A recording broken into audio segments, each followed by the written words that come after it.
up? What's up? How you doing? All good. How's your lip? My lip is almost back to normal. Yeah, I still think someone punched you in your mouth. Nope. Yeah, I'm Are sure. we recording or what? Yeah, we're recording because this is going to be a great voice note. Someone punched JQ in his mouth and his lips all fat. I got pictures to prove it. No. It was an allergic reaction to something. Uh-huh. That's what they all say. Yep. Shut up. That's right. Lies.com. Nitro is the glory. Welcome to the No Name RC podcast with your host tonight, Keenan White, aka Lefty the Great, and if you are unlucky, the Finnish village idiot, JQ. This is the RC podcast with no name, but plenty of content. So sit back, relax, and get ready for some serious bench racing.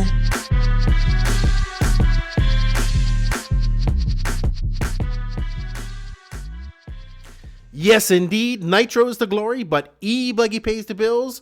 What's up, everybody? Welcome to episode number 40 of the No Name RC podcast. I'm your host, Keenan White, a.k.a. Lefty the Great, and this week, our guest comes to us from very far away, the land down under, the land of kangaroos, koala bears, thylacines, crocodiles, great white sharks, and every snake that can kill you instantly. Mr. Kyle McBride, 13-time Australian national champ, Infinity driver, RCGP participant, and probably one of the fastest guys to drive 8-scale cars and 10-scale cars in the world. So if you haven't heard of Kyle McBride, you will know about him now. So thank you to Kyle for coming on the podcast. It took some time. We've been negotiating this for a few months. Actually, before he actually went to Manila for the first round of RCGP, but he finally got some time and he came on the podcast. So thank you, Kyle, for coming on. It was a great talk, and I hope people learn a little bit more about Australian racing and racing over in Asia through Kyle and through this podcast. So thank you. Next up, I want to say thank you to all of the hashtag NNRC squad or the No Name RC podcast listeners from around the world. Man, we cannot do it without you guys. We greatly appreciate it. I mean, I greatly appreciate it. You know, I'm very passionate about this podcast and I'm passionate about RC. And it's great to meet people that share the same passion. The guys that send me messages, you know, and just say, hey, you know, we like the podcast and keep it up. Or, you know, wow, you did a 4.5-hour podcast. Don't worry, that 5-hour podcast is coming.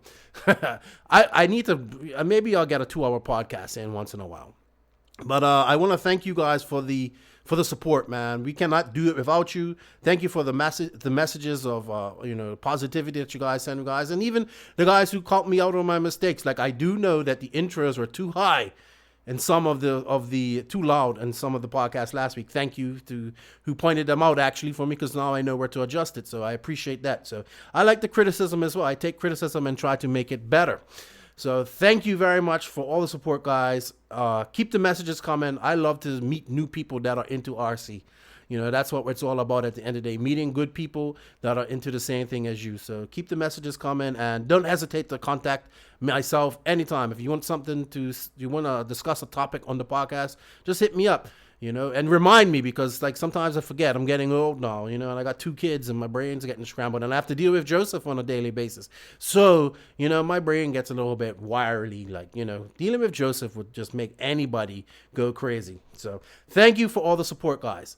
Thank you to our sponsors. I cannot say thank you enough to the sponsors that we have. This allows us to pay some of the bills to bring this podcast. So I want to say thank you to RCMX. Online.com. Yes, RCMX is the latest news media website where you can get all of your RC off-road news, blogs, and of course, don't forget, we will have our No Name RC podcast page on aligned with RCMX Online. Soon we will have our own podcast page, so that's going to help our sponsors out as well. Euro RC. Man, these guys have the best slogan in RC. Just RC, no bullshit. I love it. You know, it's good to have a URC. That's our title sponsor. Please go to urrc.com and use the promo code NNRC5 for a discount off your orders. check them out. They are one of the biggest online and physical hobby shops in Europe, and they have everything. They have some cool trail stuff too. Next up is Techno RC, sponsor of the Grassroots Racer Spotlight. I want to say thank you to Matt Walter and to Danny for coming on board and, showing that companies can work together, even though we're competitors. I appreciate Techno coming on. Matt's a great guy. He works hard. Got to get him on the podcast so we can talk. So, Matt, if you listen to this, man, I sent you an email. Let's get you on the podcast. I want to tell your story. Thank you to Techno RC for the Grassroots Racer Spotlight. It's super popular. I'm getting to know even more people, and it gives the Grassroots Racer a spotlight to talk, say what they want to say about RC, tell us about what they're doing in RC, how much they love it, or what they want to see change. So if you want to be a part of that, just hit me up and keep on me, because as I said, I'm dealing with Joseph and 2 kids, and my brain's getting scrambled every day. So, just keep on me, man. We'll set up, we'll get a time, we'll get you on Skype, or I'll call you, and we will record. I want to talk. I want to hear from you guys, the grassroots guys, the guys that make this industry go, the guys who pay the bills. So thank you for your support, Techno. Check out technorc.com. Let them know Lefty sent you from the No Name RC podcast, and I'm sure they will get you hooked up. Next up is BK Servos. Stress performance for value.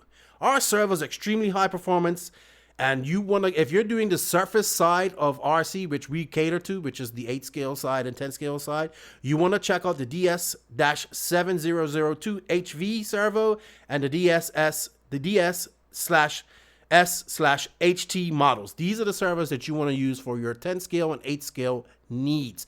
Now, BK servos, some fast guys use them. Our own JQ Racing driver, Max Fleur, the Panda, he uses them in all his 10 scale cars, all his oval cars, and his 8 scale cars, so they must be good. I'm about to use them, I guess, whenever I get back to racing, I guess, whenever that will be.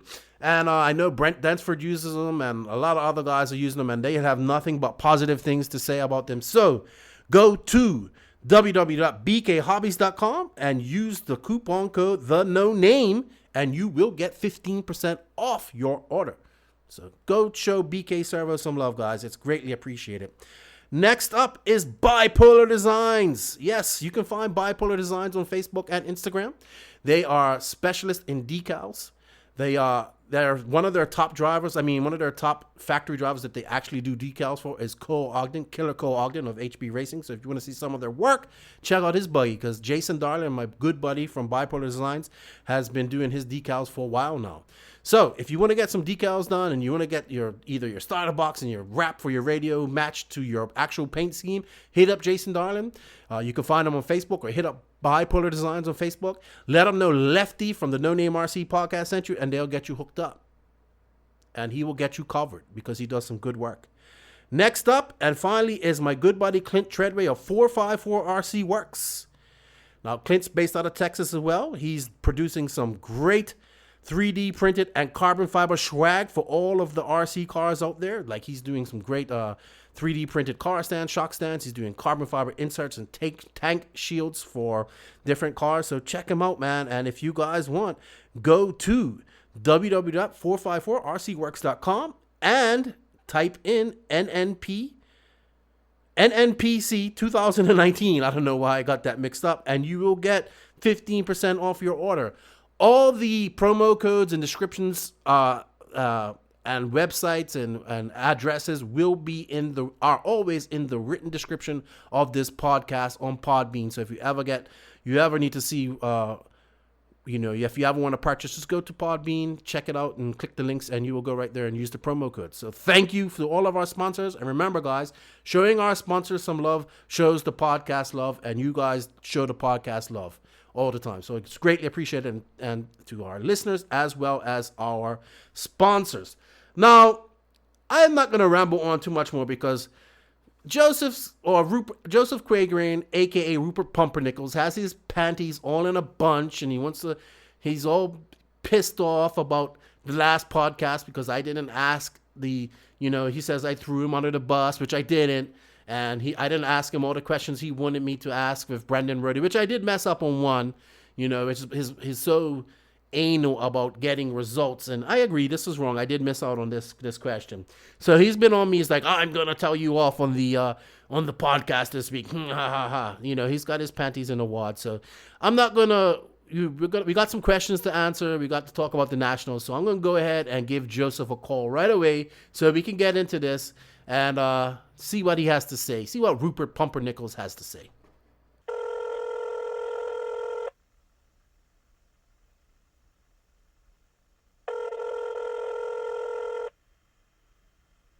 What's up? What's up? How you doing? All good. How's your lip? My lip is almost back to normal. Yeah, I still think someone punched you in your mouth. Nope. Yeah, I'm Are sure. we recording or what? Yeah, we're recording because this is going to be a great voice note. Someone punched JQ in his mouth and his lips all fat. I got pictures to prove it. No. It was an allergic reaction to something. Uh-huh. Mm-hmm. That's what they all say. Yep. Shut up. That's right. Lies.com. Whatever you say. But you know what? I have some things we need to clear up here from last week's podcast. You know what? I'm having a cup of tea. And I've got my pinky finger sticking out. And you know what? I don't care. You complain about everything I do anyway. So No, but I don't appreciate how you throw me under the bus when I'm not there. Like you did with the Live RC interview. All right. So frustrating. First of all, you were saying like, oh, you know how JQ complained that you copied RCGP. But you did say that. He said that. Okay. No. I know perfectly. Before we were speaking with Live RC, like looking at the Supercross one, and this is what we want to do, like eating all the things we want to do. Copied Supercross. So obviously they did the same thing. Now maybe I have joked with you about it. You know. You said it on the podcast. No. You did. Go back and find that. You did on the rant. You did say on the Nationals recap. Exactly. That's how he knew about it. How it went down. That's how he knew about it. He actually said, "Oh, we didn't copy JQ." I'm trying to tell you. No, you brought it up and you said, in the message. No. Listen. Okay, Will you? Wait, this is only the first point. Will you stop your mouth for a second and actually open your ears? This is what happened. Okay. He sent me a message saying, "Oh, JQ, and we didn't copy JQ. I had this before this." Exactly. So I didn't say nothing to him. He said it to me in the message before we got on the podcast. Okay. Okay. So you said it on the podcast previously. Yeah, probably as a joke. Right. So he just tried to show that he didn't do it. I should have brought that in better, but I didn't throw you under the bus. It's something that we did because you know the truth. And you were just, JQ, this and that. Yeah, he said you copied them. You got offended, you snowflake. No. Also, then immediately after that, you said, I have a question from JQ, obviously. Some shitty question, right? I was saying about the results, how there are no results there. No. And then both of you start dunking on me like I'm an idiot. But the results are there. No, they are not. They are there for the Nationals. DNC, they are here for the 10 scale Nationals. Silver State, no results. Two biggest races of the year, starting off, no results. Fuck it. Not going to check anymore. Okay, but they do have them for the 10 scale Nationals, and they did have them for the 8 scale Nationals. Wow. Probably because he went on the podcast and updated it. But the whole point is, for the past fucking 5 years, Live RC results website, their whole point of existence is to show fucking results, and they do not list the results. Well, it's just amazing. Even the Worlds had to fucking ask them to post it, and then they posted a PDF. So then we actually knew who finished where. Incredible. I am actually looking at results now. Yeah. Wow, you really got upset. So those 2 points. Oh my God, you just failed. No, and I cleared up the whole point about you saying they copied, because that was before we came on the podcast. He said I didn't copy JQ, and he showed me where they had done it, where he told you the story. So I just naturally led into it. Yeah, like so you can take jokes, but you can't take it when you ain't there. Okay. Yeah, it's not a joke. Yes, you were serious. I can tell when you're serious and when you're joking, and you were serious. Okay, next thing. But you did not rant. You had a rant with Keaton with Jeff. Obviously, I can't let you two take over the JQ Racing rant section ever, because, dude, you were going on about this girl who was Jeff for like 1.5 hours just round and round and round, same things over. What the hell? Like, you need someone to just say, okay, let's move on. Like, that's your job. Why don't you tell Jeff to shut up and move on? Like, let's talk about the next thing. That was terrible. Okay, and then the last thing.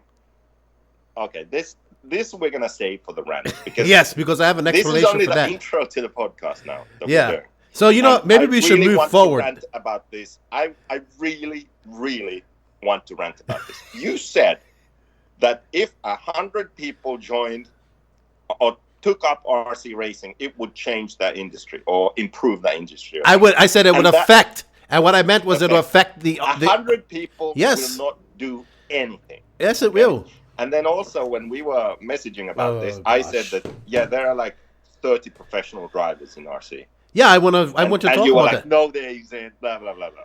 But you said that I want to just ruin you on these 2 points. No, I didn't say that there wasn't 30 drivers. I said I want to talk about it because you said it on the podcast. You said, you were dismissive, saying that no, there aren't. Like, I'm like, who named those guys? There aren't 30 guys. Jeez. See what I have to deal with on a daily basis from Joseph? So we are going to have to rant about the 100 people changing their industry and the 30 drivers not existing, okay? Okay. All right. We'll save that for the rant. But I did not throw you under the bus. If I'm going to throw you under the bus, I'll throw you under the bus and be like, I'm just going to throw you under the bus. Okay. But I didn't. While we're on the subject, I'm going to bring up something else. You always say that I don't pay you, blah, blah, blah. You need to stop that shit. Because I do pay you. Yes, you do. You get paid every month. And thanks to the podcast, your pay you've actually got a raise. Yes. You've got 2 raises. Yes. You know? And you actually you can probably have, I don't know, like 4 raises next year if you do a good job. But right? people know I'm joking when they say you don't pay me. No, they don't. Yes, they do. They take it serious. No, they don't. Now I can finally, with the raise that you gave me, I can finally get the money that you owe me by the time it gets to my bank, because you can't figure out how to transfer it from your Finnish bank to HSBC, only the biggest bank in the world. What do you mean I can't figure it out? Yeah. You never sent me the details. I sent you all the details. Transfer, I need more details. I sent you everything you need. Bank account number and the name. No. I sent you the bank account number, the IBAN number, all this stuff. How do I know? Because I do this on a monthly basis. Transfer money. Oh, so that's wow. I PayPal you. So. You know what? You really are acting like a snowflake this week. Wow. You're right. You really must have got punched in your lip. No, I didn't get punched. Anyway, you just went on for like 7 minutes about nonsense. Nonsense. That wasn't even the rant. I know. All right. So let's get on to RC talk. You had enough berating me, because that's what you love to do. We had the nationals this weekend, 10 scale nationals, and I kind of I didn't watch them. I wasn't really into it. I see that, well, let's just go through the winners here real quick. Okay, let me tell you a short story of my Raw Nationals experience. Okay. So I had watched all the motocross from the weekend, and I'm like, hey, I'm going to watch the Nationals. I intentionally didn't see who won, so I wouldn't know the results, because then it's more fun to watch racing, right? Mm-hmm. So then I go to the Live RC YouTube and find the race. I start watching, and I'm sorry, I'm sorry to say, but it was so boring. I didn't even watch that entire first main. I kind of fast forwarded the 3 minutes there in the middle. And okay, so I think I watched a 4-wheel race. Mayfield won, and I'm like, this is so boring. And I just went on Live RC and checked who won. You know, it was so boring. I tried to watch it this morning. When I woke up, I was having my coffee. I put my earphones on so I could listen to it, and just, my morning thing, having my coffee, sitting out on the porch, watching it. And I kind of went through the same thing. I watched it. I watched the whole first main. I watched 4-wheel drive main. And then I kind of just went, all right, let me just see who won. And I just couldn't get into it myself. It's kind of like they just, once you got out to a lead, if you didn't make any mistakes, you won. And it was just... Yeah, but even when you were racing close, you couldn't really do anything. You were just following. Yeah, well, Anyway, let's go over who won. Spencer Rifkin won two-wheel drive modified, Ty Tessman second, and Mayfield third. Dakota Fenn fourth. All the same guys. You know what surprises me? These 10th scale only guys like Dustin Evans, JP Richards, even Brock Champlin. They should be dominating these guys because this is their bread and butter, is 10th scale. But these 8th scale / Where did Evans finish? Where did Dustin Evans? He finished 5th. 5th in two-wheel drive modified. You know what that tells me? He should drive some nitro. That would improve his 10th scale. Because Spencer's been killing it, and Spencer's now a national champion. He's a national champion in two-wheel drive and 8th scale. So that's pretty cool. So Spencer, he wins two-wheel. Four-wheel drive modified is Mayfield. So who was second and third? I told you that. I forgot. Okay. Ty Tessman and Mayfield. Okay. By the way, has Mayfield never won two-wheel drive nationals? I don't know. I think so. I saw that live RC thing, and he hadn't won in the last 10 years. I don't believe he has, man. It would be something if he hasn't. Yeah. Maybe the listeners can let us know. What are you doing, man? You're always doing something. I'm wrenching. Always doing something, man. Never fully got your attention. Okay, Ryan Mayfield, Tessman, Rifkin, and four-wheel drive modified. Evans coming fourth. So Tessman second again. Yeah, Mayfield first. And then modified truck. Ty Tessman, Brock Champlin, Dakota Fenn. Tessman wins truck. Yeah, and let's not forget about the all-important and ever-popular two-wheel drive modified short course truck with a whole 6 entries. Now, Six entries. That means I could have went to this race, entered short course truck, and I would have made the final. Yeah, that would have been funny. How many times would you have been lapped? Probably a bunch, probably. But I mean, Spencer Rifkin first, Dakota Fenn, and Alex Kachuziak. You just say Alex K. Yeah, I like to try and pronounce his name. And I guess so. That's your mod winners. And Drayton Staub Dragon, he dominated in two-wheel drive, stock buggy, four-wheel drive, 13.5, and he in short course truck. Why didn't he race? He didn't race truck. So he's the big winner, I would say. Drayton's going to get paid. Them stock guys get paid when they win. Not saying that the mod guys don't either, but man, them stock racers make some money. Like, he's got like a Phantom. I saw it today. Like, Phantom made a signature motor for him and everything. So, and then when you see how much one of those stock motors cost, like $150, $175, you see why. Like, it's crazy. Crazy. So, congratulations. You know, I really don't care. Well, congratulations to all the winners. Congratulations to Drayton. This is what I want to know. Does this mean he has to like move up and run mod only now, or can he just stay? Yeah, I don't know. It should, right? I don't think it does. Stock nationals, you shouldn't be allowed to run stock nationals. I don't know how it works. There should actually not be any nationals in stock. Come on, let's face it. Well, it's got to be the most popular class in 10 scale in America. Has to be, because. Yeah. Motors wouldn't be $175, and these guys wouldn't be getting flown around to race at stock. To race. Stock and stock gets the most entries and stuff like that. Let's see how much entry. Do they actually get their travel paid for? I believe most of their money comes from their motor sponsors. Oh, okay. Because that's where the money is. Oh, Millington went. I didn't even realize he went. Hey. Is R1 still legal? I don't know. I don't even get involved in all of that. They had 59 entries in two-wheel drive, 17.5 buggy, and they had 68 entries in mod. So how many entries in the whole race? Or how many individual people at the race? I will let you know in a second. It wasn't that hard. It didn't sell out. 134 people, 298 entries altogether. 134 people. Yeah. Where was this race? In Ohio, indoors.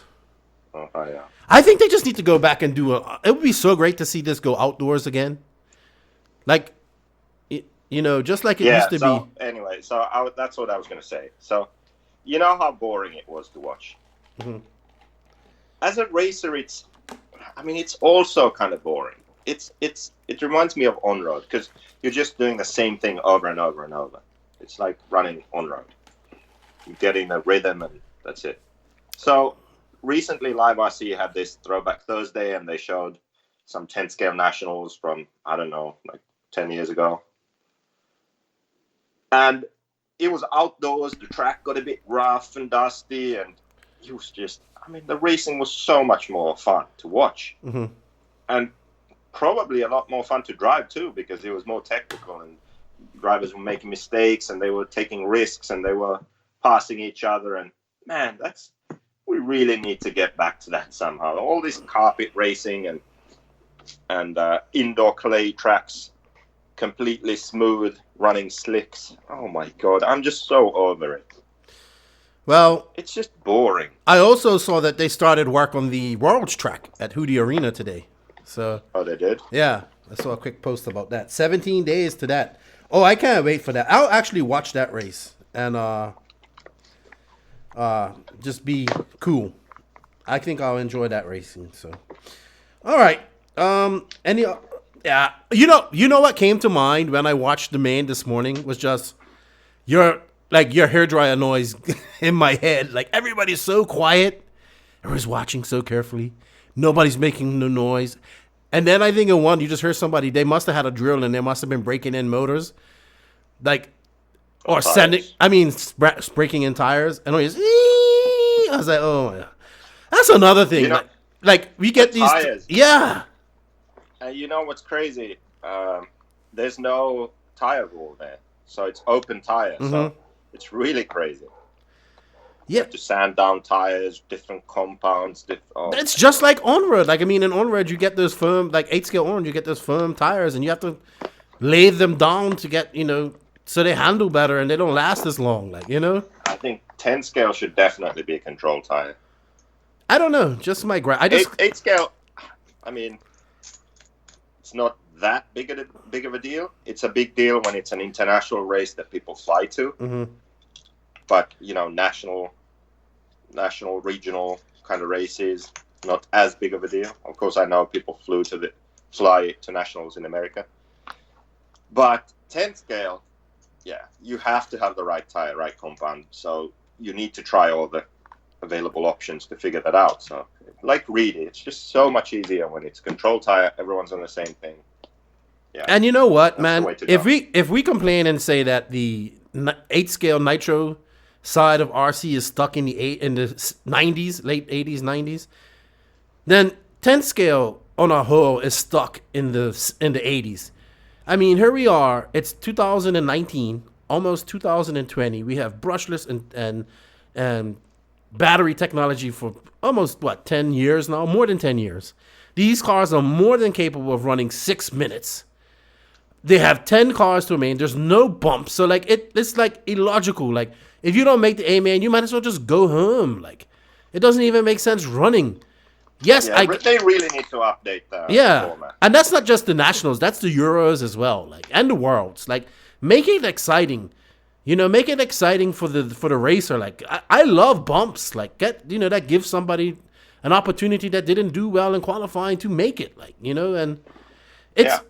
Obviously this track's kind of small. Maybe you couldn't have 15 cars. Maybe we should be putting them on bigger tracks then, where they can accommodate them. And I don't know. It just seems like it's archaic and things need to be updated. And it's just not interesting. I think it's great. If I was there, I would like it and I would be watching it and I'll be into it. But I just couldn't watch it. And it was just no.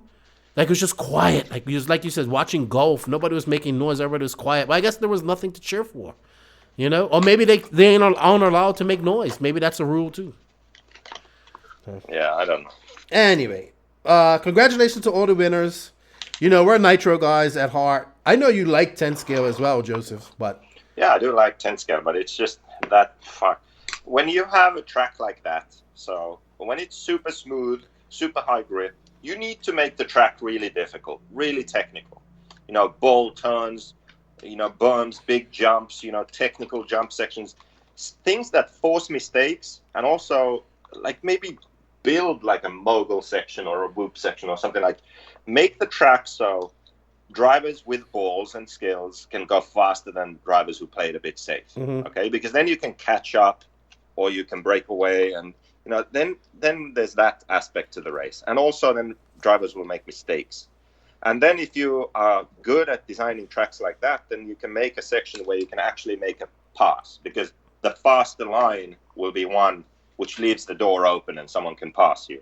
So then if you close the door, you go inside, the other guy can take the faster line and try and overtake, So when you just make a smooth track, high grip, double, triple, hairpin in 1990, it's going to be boring. So if you have tracks like that, you really need to build a great track. When you have a track that, gets rough and off-road and it wears out, the layout is less important, because the surface itself is what makes it interesting and difficult. So yeah, that's my 2 cents. All right, enough about the nationals.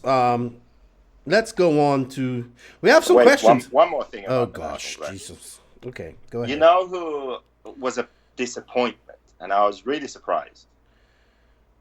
Who? Ryan Cavalieri. Yeah. Worst nationals in a decade. He was seriously. He like barely made the mains and finished 5th, 6th, 7th. I don't know. Like, wow, that was not good. I wonder what happened there. I don't know, man. And don't say it's because he's old.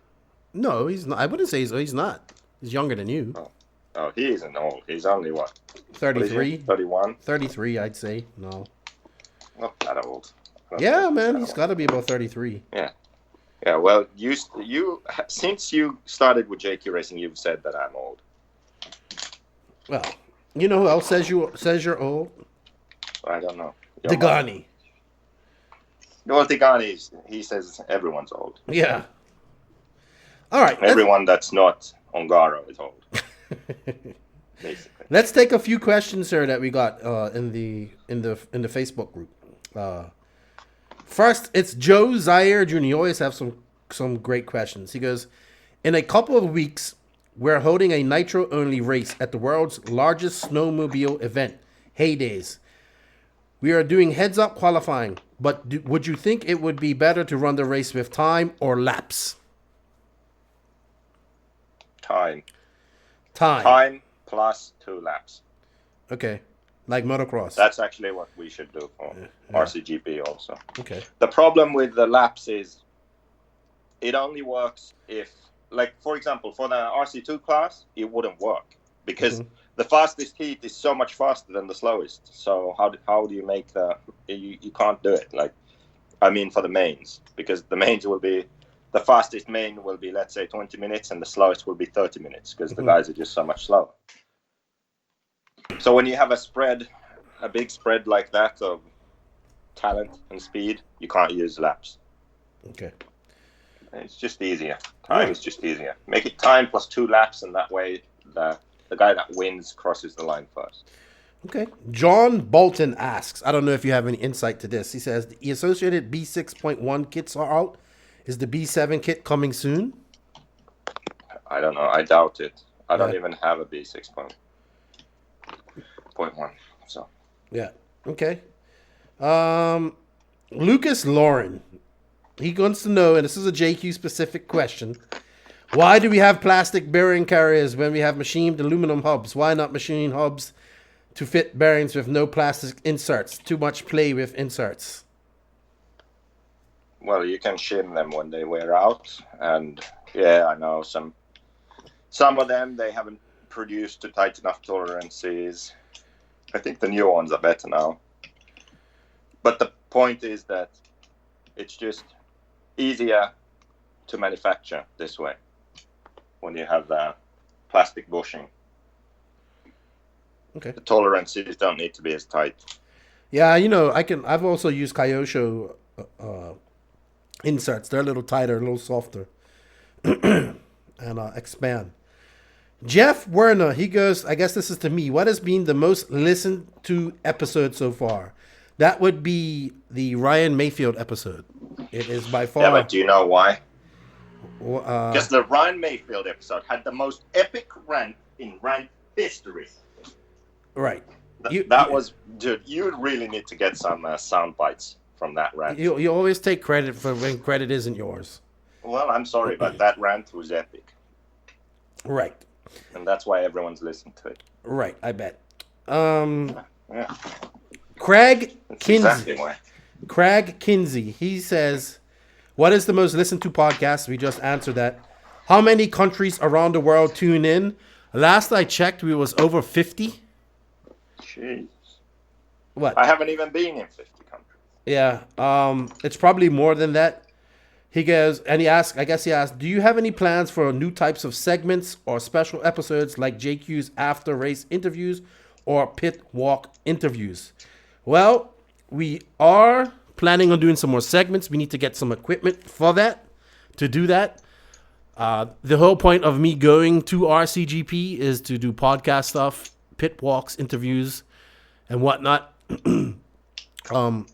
I would love to get to more races to do just only podcast type work.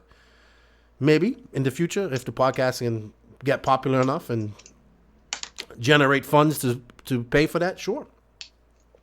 But I definitely want to do like a Steve Mathis Pulp MX live, probably with an audience podcast at RCGP. Like, and streamed, Facebook live streamed. So we can have Joseph, we can have myself, if Jeff's there. Then we could bring up some of the drivers. Hopefully we can have an audience, everybody chilling out, drinking beer, and we can ask some questions and have fun. That's the plan anyway for RCGP. Sounds good. Sounds good. Okay, we have another question from, this is a newbie type of question. And, but it's still worth taking and worth an answer. Charlie Heiser. My son is getting into nitro buggy. When buying a new engine, what should we look for in an engine? And what is the difference between an off-road and on-road engine? Go ahead, Slick. You take this one. Wow. Well, the difference between off-road and on-road is just that in on-road, they go for top speed, and in off-road, we go for torque and drivability, and it's just we're trying to achieve different things. Mm-hmm. So if you're getting into 8-scale buggy, then you need to get an off-road engine. And you should, since you're only getting into it, you should look at the more affordable ones. Yes. So get an Alpha engine, or get the Red's R5R, like the racer one. Mm-hmm. Or the P5. OS. The what? Or even the Novorossi P5 is probably one of the best motors you can buy for like $175. It was So get one of them definitely, because they are good enough. You don't need ceramic bearings and coated crankshaft and all. You don't really need that stuff. Okay, just get a cheaper one that's still decent. Don't get some pile of crap. One of the all of the affordable ones made by respectable brands like OS, Alpha, Reds, all of these like Novorossi. They're good. You can just get those. That's what I would recommend. Yeah, I love, man, the P5 is, I recommend that too. And actually the R5R from Reds is really good too. Mine's still going strong. The P5 is a really good motor. It was down to $140 at one point. Slap a 9901 pipe on that. That thing holds a tune. It's got power. It's not probably the fastest motor on top end. It lasts forever. And yeah, it's a good starter motor to learn, in my opinion. Yeah, and then after that, let's say you enjoy the hobby, you want to start racing a bit, and you do some races. Then what I did and what I recommend is you get one top-of-the-line engine. So, for example, you get the OS, the latest OS with I recommend the 2090 pipe. So you have one engine which is, top class, and then you get the cheaper, the more affordable engines to practice with. Mm-hmm. So you already have some, obviously, if you're going into your second year. So you have the old ones to practice with. Maybe you get a new one of them to practice with, and then you get one top of the line that you just save for the bigger races you do. And that engine will last you the whole year. So just save that for the racing, and then have the more affordable ones to practice with. Yeah, I can agree with that.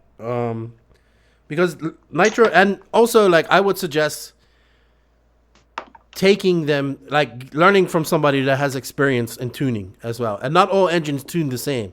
So, just and be patient. And when I see what a lot of people do is when they tune, their increments are too big. Think of it as a clock, and there's a minutes, and do like one little turn, 1 minute makes a difference, So, and like if you're thinking of putting an on-road engine in your car, do not do it, because the off-road engines are I think they're just better suited for, like the on-road engines, obviously for high speed, more ports and all that stuff and whatnot. They have smaller heads. They're just meant to be operated on a higher RPM than off-road engines. Off-road engines, a lot of times you're off power, going around corners, stuff like that. So, and I think the tuning window on an off-road engine is way bigger than it is on an on-road engine as well. So, that's just my thoughts on that. I'm probably wrong. Okay, Nathan Hunsacker from Colorado. What's up, Nathan?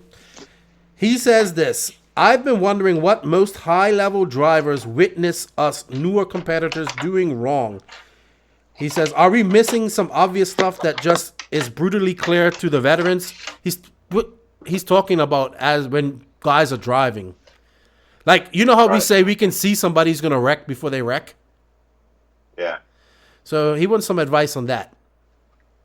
I think the biggest mistake people do is, and actually, I mean, I do the same mistake, but to a lesser degree, is going too fast into corners. Mm-hmm. So blowing the corner, going wide, pushing wide. What's so difficult to do is, and what these best drivers in the world do so well, is they go into the corner at a speed where they are in full control of the car. Then they keep the car online, maintain corner speed, and exit the corner fast. Now, that sounds really simple. And then I can do it, but a bit slower than them. So I go into the corner and through the corner slower than these fastest guys, and exit the corner slower than them, okay?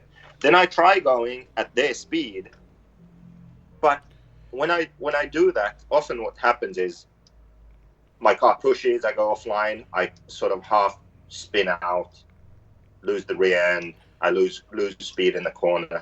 So I don't maintain my speed through the corner or stay on the correct line because I'm going faster into the corner, right? Mm-hmm.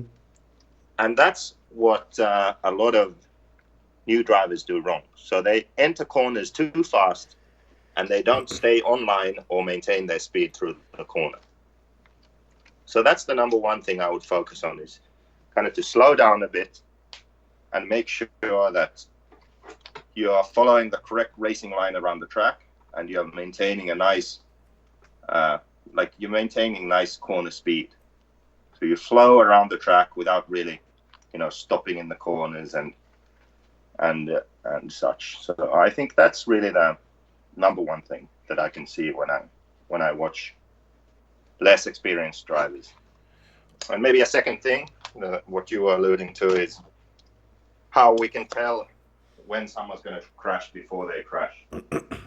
So it's a sort of lack of patience. So let's say you hit some section and the car is out of shape or you're offline and there's a jump coming up and you just go for it. And yes, that's what Mayfield does. But he doesn't just go for it without knowing what he wants to do. He has a plan. He's maneuvering the car in a way where he knows he's going to make the jump.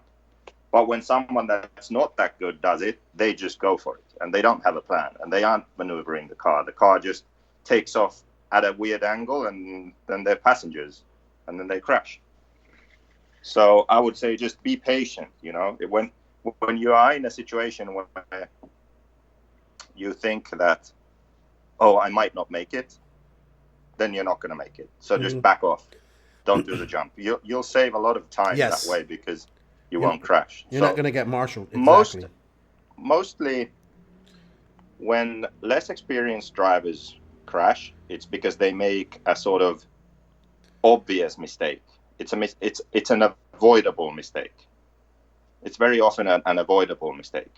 When the top guys make a mistake, it's like it's just an accident. It happens when you're trying to go as fast as you can. It happens, but less experienced guys, it's often a case that they could have avoided that, but they just sort of didn't think about it. They just went for it. So yeah, slow down a bit and be more patient. That's really going to help. And I like to add to that, tires, man. I see too many people trying to, like, I know but tires is the main thing. If you don't have the right tires and everybody else does, you're not going to be as fast as them.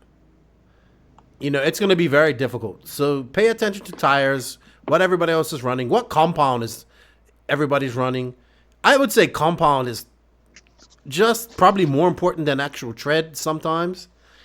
And people just don't, you can't, like, if people are running this type of, it doesn't matter. Like, people, you know, and not every compound of tire is the same. Yes, they might look like it has the same tread. Like, oh, this J Concept tire has a very similar thread to this Proline tread. But, you know, their compounds are different.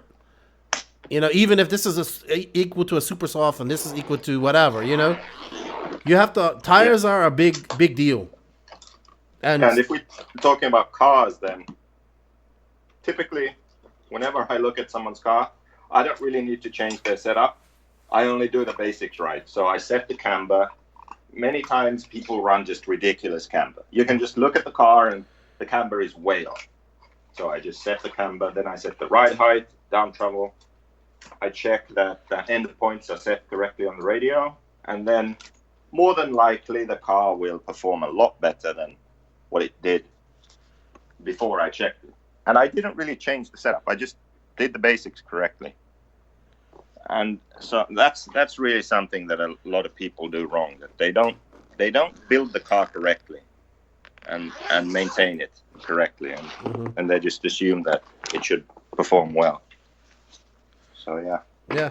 Okay, and just two more questions. Taro Craddock, what is your favorite dog breed and why? I guess I love pit bulls and bully pits and Presa Canarios and Argentinian dogos and dogs. I love all dogs, but I love dogs that can protect you from people and bad people and keep thieves away and can actually do damage to people with bad people. So that's my type of dogs. But I love every type of. Oh yeah, Luna is getting trained to bite you, even though she won't be big if you get her when you get her. But that's my favorite type of dog. And Joseph does not like dogs. No, I don't like any dogs. All dogs suck. Oh Jesus. He likes cats for some reason. Cats are assholes. I kind of like that about them, but I don't really want any animals. Animals are filthy. I don't want any filthy animals in my home. You live in your home. What about reindeers? You guys heard them? But I'm not filthy. Yeah, I don't know. Reindeers. That's the. You know what? Just off topic, I didn't know Finland had big, giant brown bears. It just popped in my head. I was watching a National Geographic the other day, and it was about the brown bear of Finland. I didn't know. And you have 200 different words to say bear in Finnish. I didn't realize that. That's pretty interesting. We do? Yeah, that's what it said in National Geographic. So, I don't know. You probably misunderstood that bit. No, they were speaking English. So, we do have a technical question, but I think I'm going to try and save that. Well, maybe you can answer it real quick. He goes, is it still Assault RC segment, or is it Beach RC segment now? Well, it will be Beach RC segment soon. It's still Assault RC segment. So we'll just say this is the Assault RC Invisible Speed segment. How about that? Aren't you going to play an intro? Yeah. maybe if I had my Rodecaster Pro mixer, I could do that right now. Pew, and just press a button. You are now locked in to the Assault RC Invisible Speed segment. Check out AssaultRC.com for the latest products for all your performance RC needs. Featuring the best lubes and specialty tools on the market. Use promo code LEFTY19 at checkout for 10% off your entire order at AssaultRC.com. So Jason Hodgkin, he has a technical question for you, and he wants to know about hub height, when to raise and lower on a C-hub car on the front. Oh, God. On the front? Yeah.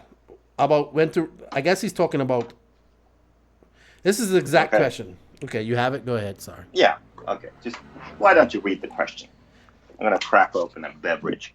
Yeah, I don't have any beverages. I'd like to ask the technical question of JQ about front hub height. When to lift or raise in the C-hub, or when to lower? Oops. Yeah. So on the front, on C-hubs, you can move the knuckle. So you can move the steering knuckle up, or you can move the steering knuckle down. So I would say when you move the steering knuckle up, it's going to be less edgy. It doesn't want to catch bumps as much. So you would do that on rough tracks where your car feels edgy. That's where you would raise the knuckle, because it just smooths it out a bit. Mm-hmm. You also lose a bit of steering, and then if the car wants to flip over, it's going to do so a bit more slowly, so you can the car will kind of bicycle, and you can maybe save it, so it won't flip over as quick. And then if you lower the knuckle, that's typically going to be the faster setting. You have a bit more steering, more aggressive steering, more response, more traction on the front. So maybe that would be what you want to run. And then if you want to smooth out your car, then that's when you would raise the knuckle.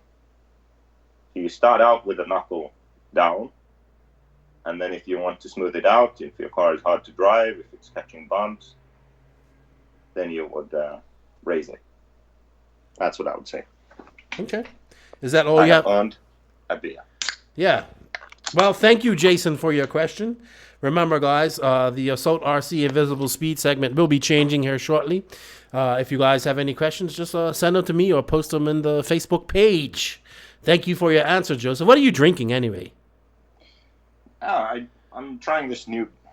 It's not a new beer, a different beer. It's called Coke. It's a cockerel. Okay. Translation. Yeah, okay. Do you know what an average RC person thinks about every 3 seconds? RC cars, of course. But who can blame us? We're excited about the good stuff, the cars that endure those long safaris, and the parts that make you that 0.1 seconds faster on the racetrack. Those moments to ourselves when we close the door to the outside world just to hear that high-pitched racing beast even louder. So this is for us, from racer to racer.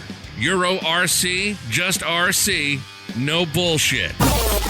Please go to www.eurorc.com. Use promo code NNRC to save you some money on your orders.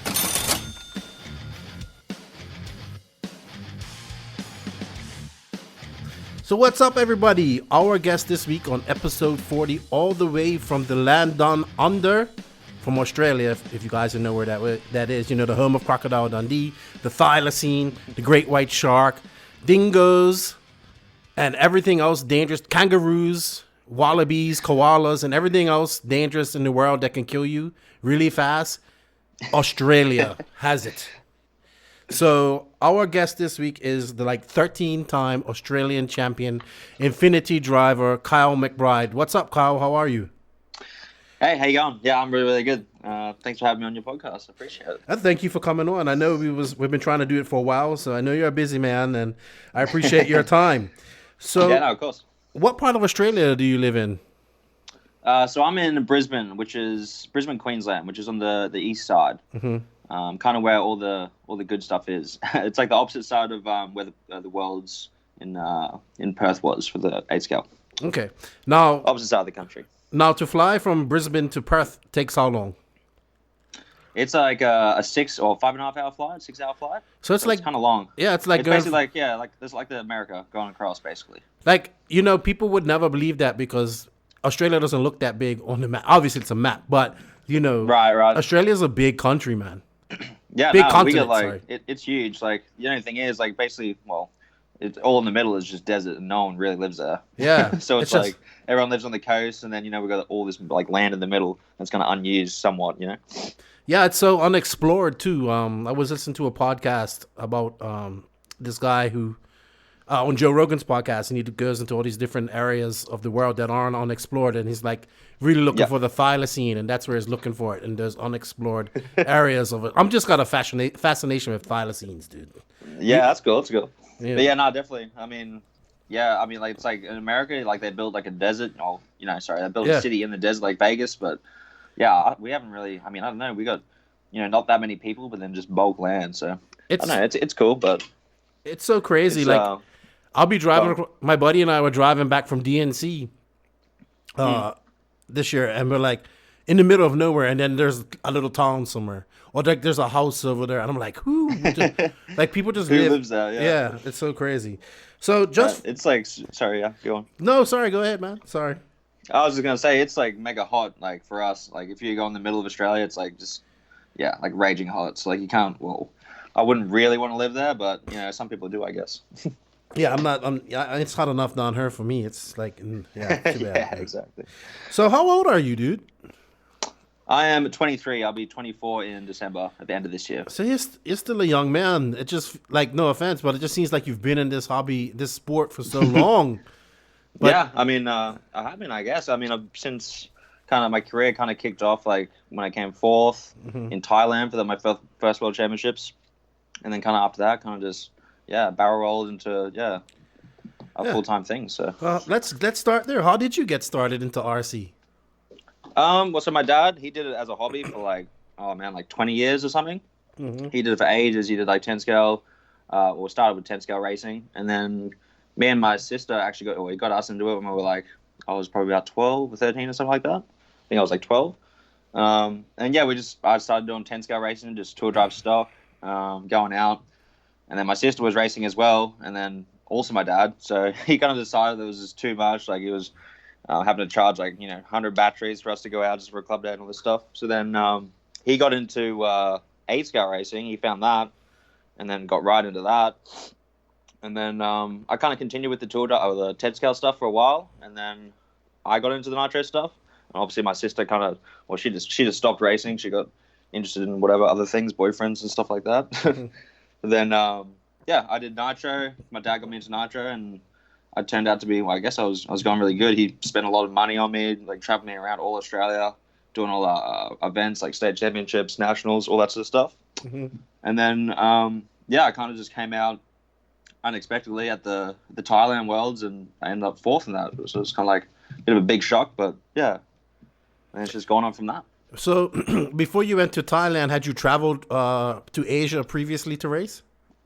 The only time I did was for the World's warm up. That was the only time I've ever traveled internationally for like any RC racing. So then, I did that, the World's warm up, and then obviously the main World Championship race. So you was like 14 years old when you went to that race then? Yeah, roughly, I was 14. I was 14 and 15. Wow. And you was running, what cars were you running back then? Kyosho? I was Mugen back then. Mugen at the Thailand Worlds, Mugen, and then for a year after that, I went to Durango, and then after that, 2012 was when I went to Kyosho. Okay, we'll talk about Durango in a bit because it was you, Boots, Renault, and and a fair few. All went to Durango. So you kind of got success at an early age. That was probably. I think a lot of people say that's probably one of the best worlds they've ever seen as well. A lot of people was supposed to win it. Haro was leading it, and what did he run out of fuel or something like that? Can't remember. Yeah, I think something happened. Yeah, they got flamed out, or I don't know. I can't remember what happened to Haro, but cool. That race was awesome. Like looking back, I think it was probably one of the best just world championships. It was pretty epic. Nobody has said anything negative about it. They enjoyed themselves. It was comfortable. It was, Yeah, for sure. Yeah, good stuff. So coming up as a young man in Australia, who were some of the guys that you looked up to? I had heaps of guys. I had like Matt Griffin, Andrew Gillett, Craig Lawton, all these fast guys. I think Matt Griffin was like he used to run for Associated back in the day. He was probably my main rival like when I was younger coming up. But he's an older guy, right? He's older or younger or your same age? He's older. He's like, I'm not sure how old he is now. Maybe like almost 40 or something like that now. But I used to have pretty epic battles with that guy. And then he kind of slowed down, and I kind of just kept going on with like nitro racing, and I was doing more international stuff. But now it's like most of those guys, some of those guys still race, but not as much as obviously before. How is the race scene in Australia at the moment? It's okay. It's okay. I'd say it's like 8-scale racing is probably taking a little bit of a dive after the Worlds. Everyone kind of just got like super pumped up for that, and I think people just kind of got, I don't know, having a little bit of a break afterwards. You know what I mean? So 8-scale racing's been not as big recently, but it's still there for sure. We got heaps of good drivers. Heaps of tracks. So. Because as we're recording this, you actually headed off to a nationals this weekend. Nuts is going to be there. How many people do you expect to be at? How many drivers do you expect to be at this race? Hopefully like at least 100. But like I said, it started a little bit. But like for our national series, it's kind of weird. We got a 3-round series, but the first round is actually like our actual national championship. So like if you win that first round, you are the national champion. Okay. But then the series is like a separate thing, so it's kind of funky. But Melbourne, it's going to be super cold and miserable maybe, but. Yeah, it's winter over here now, so it gets real cold. Like down south, like Melbourne, Sydney, it's very cold. Yeah, they got an awesome track down there, and bringing over like Lutz, I think for sure will bring more people to the track, 100%. Yeah, for sure. Now I know, like I've met a few Australian guys and a few New Zealand guys, and all of you guys are like you guys like to party. I know that, like I know that for a fact, like and. Do you guys you got any crazy stories from any of your national wins or anything like that to share that I don't know if you can share them or not share them? Honestly, not really. Like Australians have been given that what do you call it, profile, I guess, of being party animals. But I think that's just kind of like guys going overseas, like to the big races, and obviously when we're overseas, people see that I was having a good time, whatever. But back home, we do crazily. I don't know. I don't really go out partying too much. Oh man, I love it. If I do, it's like it's not after a race or during racing, anyways. We used to get I remember back in the day we have a rugby tournament in Bermuda, right? It's like for the older guys, so the Australian guys, New Zealand guys used to come, and man, they used to just go crazy at night. Like I was like, there's no way this guy's gonna be able to play rugby in the morning. They'll be there playing. And that's crazy. Yeah, some people are pretty wild. I'm not gonna lie. I would not be able to do that myself, but some people can, I guess. Okay, all right. So let's move on here. After the 2010 Worlds, that kind of jump started your career. What happened after that? Like you went to Durango. So I approached I was with Mugen, just getting somewhat support, factory support. And I approached them, I thought, I came fourth, so I was, pretty impressed with myself, I guess. My dad was as well, so we're kind of looking for a bit of an upgrade and sponsorship and that sort of thing. And then, we spoke to Mugen, and they kind of just wanted they didn't really want to change anything with my deal. So we were looking around, and then we came across Durango, and they were willing to offer us, obviously money and then a lot more travel overseas. So, yeah, we had decided to go down that route. Yeah. What eventually happened? A few others. Yeah, but it all lasted a year for you guys. I think Lutz lasted the longest. Yeah, I'm not sure. Actually, yeah. I think he maybe was at there the longest. Yeah. I'm not sure who left at when, but yeah. Did you have any success while racing for Durango? Yeah, I mean, it took a little while. The car was a lot different. It obviously took a while for us to get used to it. But honestly, a lot of people bagged the car and stuff. But I did well. I won a FEMCA championship, a nationals that year.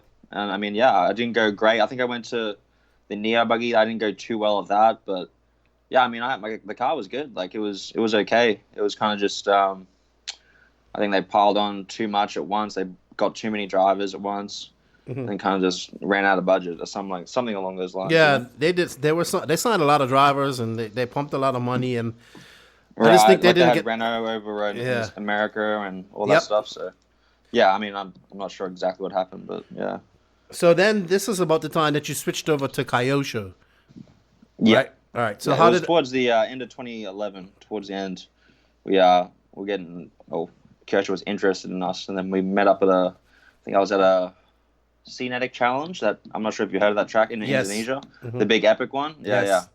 I was there, and Ken was there, and they brought a car for me, and yeah, started driving, and it was kind of, from there, I was straight to Kyosho, basically. was that So like I was already finished with Durango anyways. was that like Yes. was that just the, like, was you on the travel team and stuff with Kyosho, or was you just like was you getting a salary at this time, or was you still just like a 100 Yeah. driver? Okay, so you I was getting salary and travel as well. Yeah. Okay. Yeah, sure. So it was basically like the same as what I was getting from Durango, but just a switch basically. Okay, so all right, so basically when Durango started, that's when you started actually being a pro. Like this is what you do for a living. Yeah, like we're actually getting paid to go. Well, yeah, paid and traveling as well. So I'd say 2011 was my first pro year, you could call it. So you're still a young man. You're only 15, 16. How was that? Yeah, no, it was good. I mean, it was a bit of.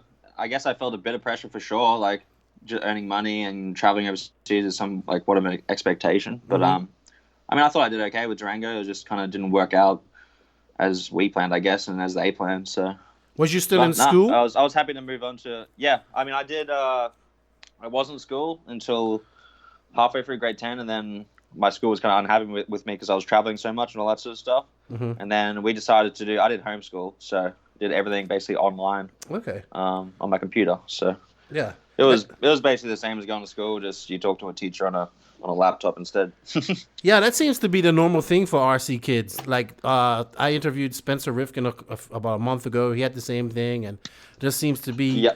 Do you feel? I always ask this question too. Do you feel that you missed out on anything in school life, not being there in like the last years? Yeah, for sure. I mean, I made really good friends there and all that stuff, which I'm still friends with. But like, I guess missing like, the proper graduation, like grade 11 and 12 and all that stuff would be cool. But I mean, I don't really regret it looking back. I was pretty lucky to be doing what I'm doing anyways as is. So yeah, I was more than fine with it. Yeah. What did your friends think about your RC racing career? Yeah, they thought it was good. A lot of people I can show them what I do, but then a lot of people don't really understand what you do unless they come out and see it. You know what I mean? Like you say RC cars, like, oh really? Like what's that? It's a bit hard to explain, I guess, until you actually see it. But no, all my friends are supportive. They think it's awesome that I race toy cars for a living. Yeah, we don't call it toy cars on this podcast. We call it Scale Motorsports. Scale Motorsports sounds better. Yeah, nicknaming. All right, so you're racing around Kyosho on the travel team. So this is when like Cody King was there. He had just won Jared the Tebow. yeah. I think maybe Ron Falk was still with us at that time. Yeah, because I think he switched in 2015. I want to say, yeah. Yeah, something like that. Yeah. Yeah, I remember the team was pretty big back then for sure. You were still doing well on the Worlds. I couldn't find your results for 2012 in Argentina. Yeah, I missed out on making the main at that Worlds. That was the Worlds that I missed out on. Yeah, I was in the semi, and then I didn't make it through with that Argentina Worlds. Yeah, in 2014 you finished fourth again in Italy, which was great. Yep. On the concrete track, and then you won Silver State. Like I think you was one of the first non-American guys I saw to win a big race in America. Yeah. Well, that was the year before Italy, I believe. 2013, I think that was. Okay. At Boulder City, because that was the last year they're going to have that race. Oh, that track was gnarly. Sure. That track was insane. That's probably like the gnarliest track I've ever driven on, I reckon, in my life. Like the Worlds in Vegas, the other track, the new one was super gnarly, but that track was like next level. Yeah. Next level bumpy. So you definitely have great, like you're doing well on the world stage. Like 2016, you made the main again. And 2018, you made the main. And let's just get this straight. Like making the mains at the Worlds, yes, people want to win them, but to make the finals at the 8-scale World Championships multiple times is not an easy feat. Yeah, not for sure. It's definitely tough. Like, I mean, I'm surprised I've made this many Worlds as I have, but yeah, it's pretty awesome. I mean, it's difficult making a race, like, especially nowadays. I think the European level's bumped up. Obviously, you still got all these fast guys in America. But yeah, to make a Worlds is definitely not easy, and obviously going well in that final is even harder. But what I think what makes it even more amazing for me is that you don't really travel. Well, you haven't. I remember for a short stint you traveled a lot to America to race. But you kind of kept in the Asia, Femke area. You don't travel much at all to race. How do you keep at such a high level, not racing? I mean, I know there's fast guys in Asia as well. Like, how do you keep at such a great level without racing against equal talent? That's what I should say. Yeah, I mean, it's something that's been definitely difficult because, I got fast guys over here, but when you go overseas, like America, I remember when I first went to America back in the, a few years ago now to race, it was just like, wow, this is like next level. Like even like a club day or a Thunder Rally race day, it was just insane, like the level of talent. So like, I mean, for me, it's, I went, that first year I was with Team Associate, I did a lot of traveling, which was really good. Then like after that, like a few years after that, it kind of got less and less. I'm not really sure why. It wasn't really up to me, but I mean, for me, I gotta just practice at home, like race as much as I can. I do a lot of watching of all the racing that goes on. But yeah, for sure, it's kind of difficult. But I mean, the more I got to go overseas, the kind of more comfortable I got racing against those guys. You know what I mean? And this RCGP series has kind of been awesome for me because being able to race against Ongaro, all those European guys consistently throughout the year, I think has definitely benefited me for sure. Yes, of course. We're going to touch on RCGP in a little bit. Who in Asia, who are some of the fast guys that you do compete with? Like, who are some of the faster guys in Asia that are probably on your level of speed? I mean, mainly it was like I would be battling against Hara, Wataru. I mean, there was a few other, I can't remember their names. There was a few other Japanese drivers, maybe one from Mugen and Kyosho that were quick. I don't remember their names, I'm sorry. But that was a bunch of guys. I mean, we did I got to race against them in Femco and a few other races, but we didn't race that often. But yeah, I mean, definitely there's some quick guys in Asia for sure. Man, I think, and Australia. I think it's amazing that you're able to do that, like, honestly, because you are, like, for no offense, like, you are at such a disadvantage compared to the rest of the world. Like, all the guys in Europe, they have all their fast guys to race against. The American guys race against each other, and you're just over in Australia kicking ass, and but still, like, you can come to you came to RCGP, is like, yeah, I can still compete with you guys. Like, watch this. Yeah, I mean, yeah, definitely. I mean, it's definitely not easy being so far away and not being able to race against those guys. It's definitely makes it more difficult, but yeah, like I said, the RCGP series, I mean, I had to take advantage of that if I was going to get the opportunity. Definitely wanted to go race against those guys. I get to race them like 4 or 5 times a year. That's more ideal for me, for sure, being so far away. Joseph and I talk about this all the time because we give you a lot of credit about this. And we always say, he says it too, and it makes sense, why you have never thought of like just coming to America or Europe for 6 months, 7 months of the year and just race with these guys. Or like try to live in America or whatever it takes. Yeah, I mean, I'm sure it can be arranged.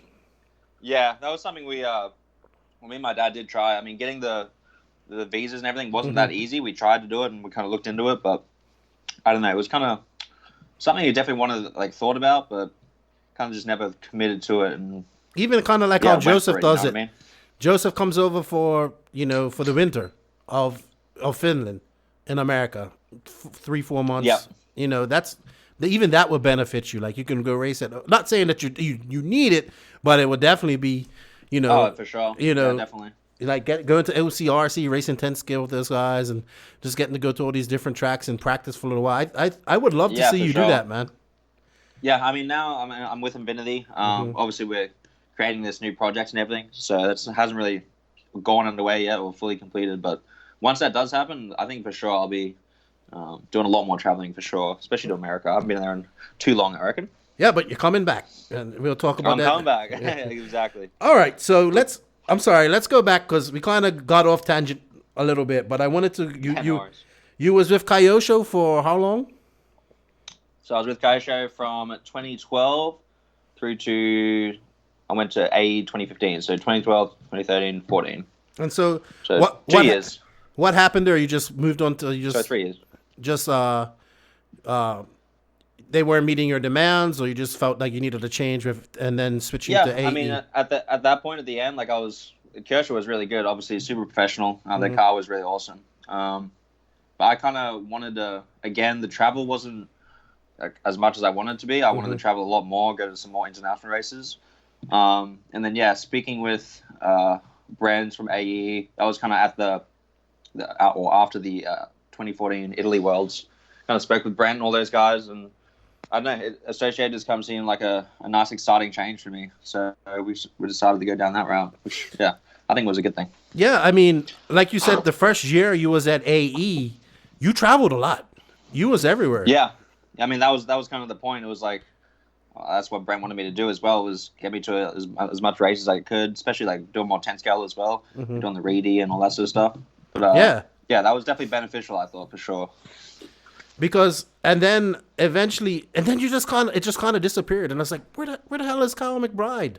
Like I wasn't even sure if he was racing anymore, and he was just racing in Australia, racing in Asia, and then I was just like, what are they doing? Why? Like I kept saying to people, like, this is when kind of Rivkin wasn't number one and Cav was kind of in his slump, and I'm like, man, AE's number one driver is sitting over there in Australia cage diving with great white sharks. Why is he not in America racing? Chilling with all the animals. You know? I mean, it wasn't really up to me. Like a lot of times I wanted to go to races, but it wasn't my choice. But I mean, I don't know why exactly I couldn't do as much travel as the beginning, but I mean, it kind of is what it was. So what you was just over there? I just kind of did as much racing as I could in Australia and wherever I could go, and then it's like they didn't even they had you over there like in reserve, and they could have used you like right. You know, and then I thought when Cav left, I was like, man, they're definitely gonna bump him up to be like am I getting this right? Yeah, Cav left after you joined Infinity. And I swore... Yeah, he did, yeah. I swore like they were going to bump you up and like, yeah, he's going to be like their number one 8-scale driver. And, you know, along with Rivkin. And I was just shocked. And then you moved to Infinity and I was like, man, that's the smartest move. That's a smart move right there. There you go. I mean, I think for sure. I mean, I was kind of... Yeah, I don't know. I wasn't doing much traveling and it was kind of just like, I don't really know. I got the Infinity... option. Yeah, I got to meet Kenji at one of the races. And I mean, yeah, looking at their team was pretty epic. You know, they're super big team, super driven, and obviously being able to be a part of like a new project is something really awesome as well. So I couldn't say no for sure. Yeah. So obviously, like if I was you, I'd have been super frustrated at AE. Like I'm frustrated for you, and I'm not even there. So how did the whole Infinity thing come about? So basically, I went to a race in Indonesia. I don't remember what the name was, like the race was called, but Infinity brought Nayado and a bunch of other drivers. They got a huge team there, and Kenji was there as well. And I was still with AE at that point. And I went to that race and just basically spoke with Kenji. He was telling us about like how he's keen to make a new 8-scale buggy and all this sort of stuff. And then he was pretty adamant that he wanted me on my team the following year. So yeah, we got to speaking basically after that. We went to dinner, all that stuff, and spoke to him personally. And then yeah, after that, basically just talked about joining the team, and I was super excited. I mean, I couldn't really say no. I think it was kind of time for a change for me at that point again as well, you know? Yeah. So what is kind of your role at Infinity? I mean, I know Lee Martin is really active in Lee's obviously been driving a whole bunch of cars for 2 years now, testing different cars. You've kind of you picked the I don't know if I can say it, but you kind of picked the people HB, know you HB buggy, and you've kind of stuck with it. Is your job just to like? Are you testing? Now I don't know if you can say this, but are you testing prototypes as well and giving feedback as well, or are you just like the loaded gun when it's time to go? Like when this car comes out, it's you gotta go, you know. Yeah, well, basically, Lee's been with them for a few years now, and obviously they've had him driving a bunch of different cars, all the different cars over the few years. But I mean, he obviously has given them a lot of information as well. But for me, like, I mean, I can do that, but I think after Lee's already been doing that for a few years, and for me, if I'm driving a car, especially still being competitive as well, I need to stick with one car. So. I mean, I've driven pretty much all the other cars anyways, but I decided just to stick with one car. It's kind of not really, it's kind of separate to what we're kind of doing with the project anyways. Okay. Which has already kind of been created and everything. And we've been doing some testing, which I can't really talk too much about. Okay. But we have been doing some testing. And yeah, for me, the HB is kind of just, I chose that car because I thought the car was awesome. It looked good. I've always wanted to drive it. And then I liked it. So it's kind of just what I'm driving until we get our own Infinity buggy, if that makes sense. Yeah, I understand that. Do you hit up Ron Falk for help with it, or Adrian Bertin, one of them guys? Yeah, I've messaged Ron Falk a few times. They're really good, especially Adrian as well. I've asked him if even just parts as well at some of the RCGP races, if I've been short on stuff. They've helped me out. So yeah, they've been good in that department for sure. Next time you talk to Ron Falk, ask him how Manchester United's doing. Good stuff, man. So I know you probably can't say this, but are we gonna see an Infinity buggy soon? Yeah, for sure soon. I wouldn't say. I mean, it's still kind of early days, but I can't really say when. It won't be definitely not till next year for like a full actual car. That's all I can really say. I'd say. All right. How about yourself? Can we expect Infinity to send you? Obviously, you've done all the RCGP races. Hopefully, you'll do all the RCGP races next year. What about races like DNC, Silver State, DXR? You know, the bigger races that exist. Do you think you'll be traveling to more of them next year as well? Yeah, for sure. I definitely want to make it overseas, especially some of the American races. But like I said, once we have more of an actual Infinity buggy, you know what I mean? I'll be able to go to more races, if that makes sense. Because right now I'm just traveling with basically another company's car under the Infinity name. So, but yeah, I mean, I think Infinity for sure will still be keen to send me. I mean, even at the start of the year, if I don't have an Infinity buggy yet, I think I'll definitely be making it to some of those bigger races regardless. Have they tried to get you to race any on-road? Not yet. They've already got like such a big team. Yeah. Like they haven't actually asked me to race an on-road car or anything. I think there is an Australian guy actually, Jesse, I can't remember his last name, Jesse something, but he's really, really good on-road. So, I mean, I guess I got a massive team, but like, I don't know. I could be potentially keen to try an on-road car one day. You should try it, man. You got one of the best on-road platforms in RC. It's the best definitely. right now. It's the world champion, so you should try it. And you know, yeah, for sure. I mean, that'll be something I'd give a go for sure. What's it? Something different. Being as you live, like, give me a typical Kyle McBride day for you. Like, what would you do if you weren't podcasting with me right now? Well, right now, I'm in my RC room as we speak. Normally, I just wake up in the morning, have my brekkie. I'll come in here. I mean, I try to get out to test. It's not really easy with our tracks in Australia because they're not privately owned. They're clubs. So basically, we can only. I mean, there is one club right now that they're really looking after me, and I can go up there whenever I want. It's about an hour and a half drive. But I can't really get onto a track all the time. Well, not all the other tracks anyways. But for me, I try to race at least like 2 or 3 times a week if I can get on. And then apart from that, I'm wrenching, man. I got my car here. I go to Melbourne this week. I just wrench, race, go to the gym, hang with friends, and that's about it. Yeah. Do you play any other type of sports? Try to keep it busy. Are you into any other type of sports? Cricket, football, rugby, Australian I rules would football? be into cricket or AFL, but I actually don't like both those sports. What? Those Australian sports. I love basketball, dude. I'm into NBA. I watch heaps of NBA. And I don't actually play like any sports here. I do. I go out and shoot hoops and stuff like that, but I don't actually play for any actual proper sports here. But yeah, I love basketball and also rugby as well. Sure. I love cricket, man. I just haven't found a guy on this podcast that likes it yet. So I don't mind cricket. Like I just kind of get bored watching it. Like the test matches just go for so long. Test I get matches disinterested quickly, I guess. 2020 is really a lot of fun. So yeah, the Big Bash 2020 is like they're good to watch.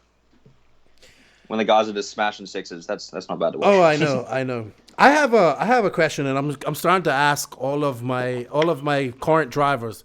Do you have like a routine? Do you have like some superstitions before you go up on the track or go up on the stand before a race? I don't think so. I actually don't think I have anything like that. I kind of just try to stay calm as I can. Like try not to think about it too much. I feel like the more you think about what's going to happen, the more nervous you get, if you know what I mean. So I kind of just try to treat every time I go up, just stay calm and just treat it as, you're going down the track like another race. Keep normal. I feel like that's the best for me. Just try to stay mentally calm. No type of special music you listen to pump you up or anything like that?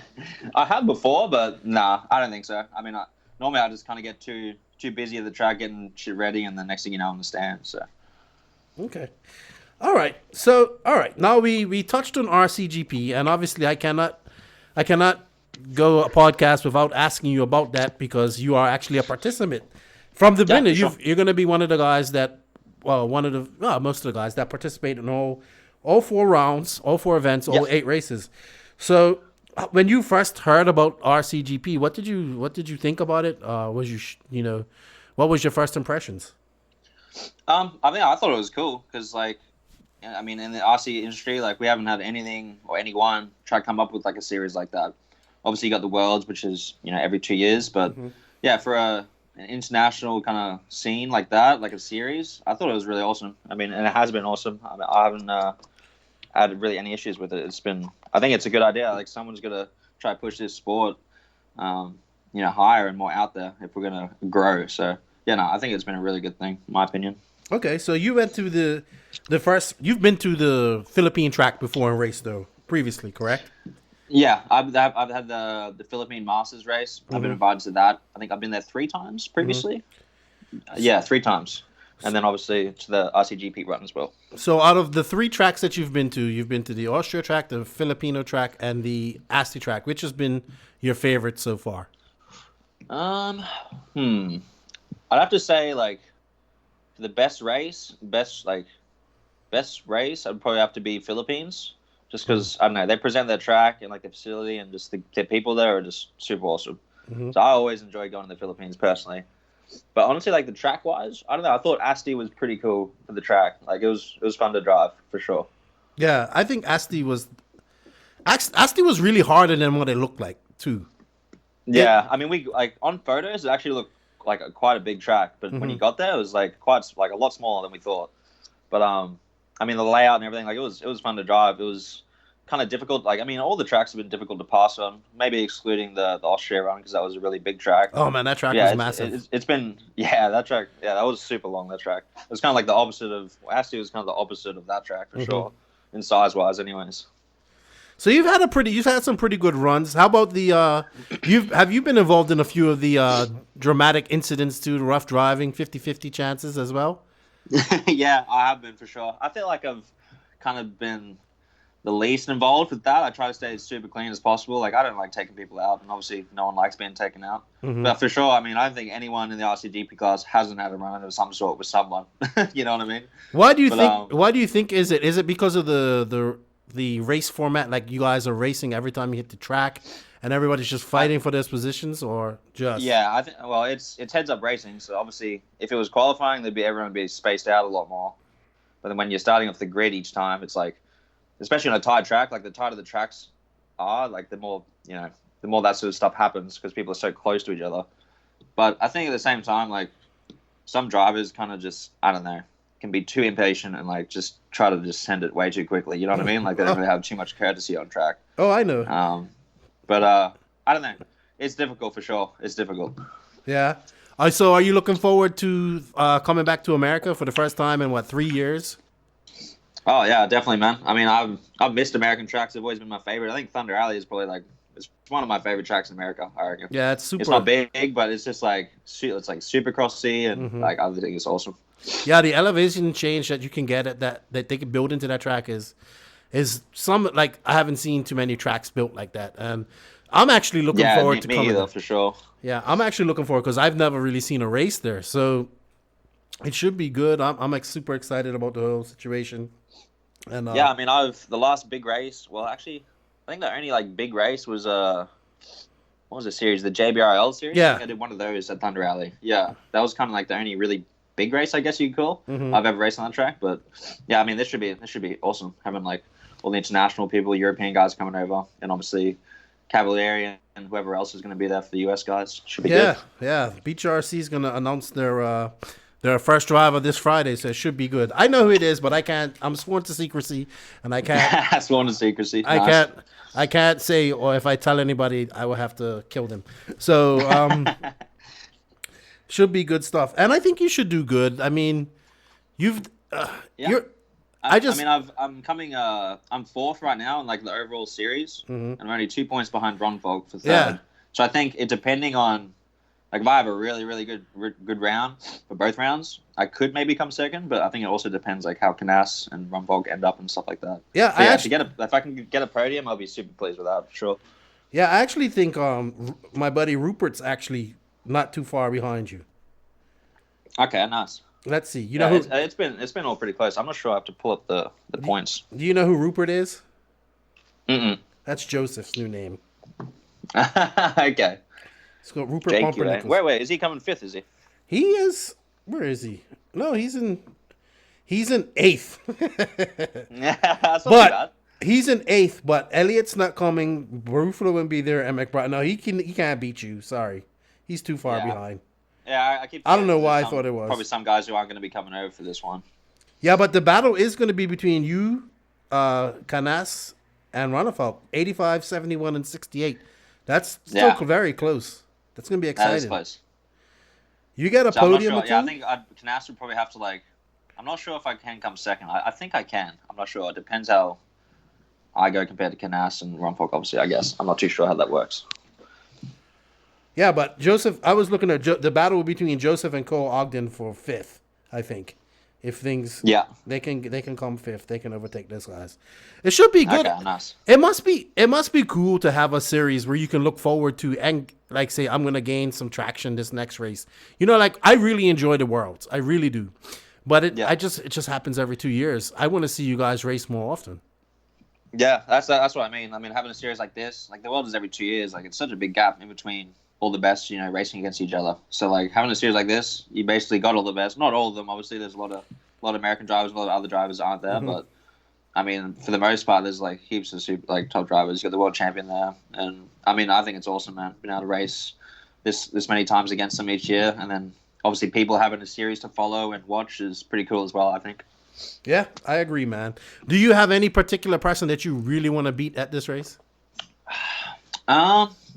Not really. I mean, if I can come second, that's just ideal. I don't really have a vendetta for anyone. Okay. But I mean, to beat Ronfalk and be the top guy using the HB would be kind of cool, I guess.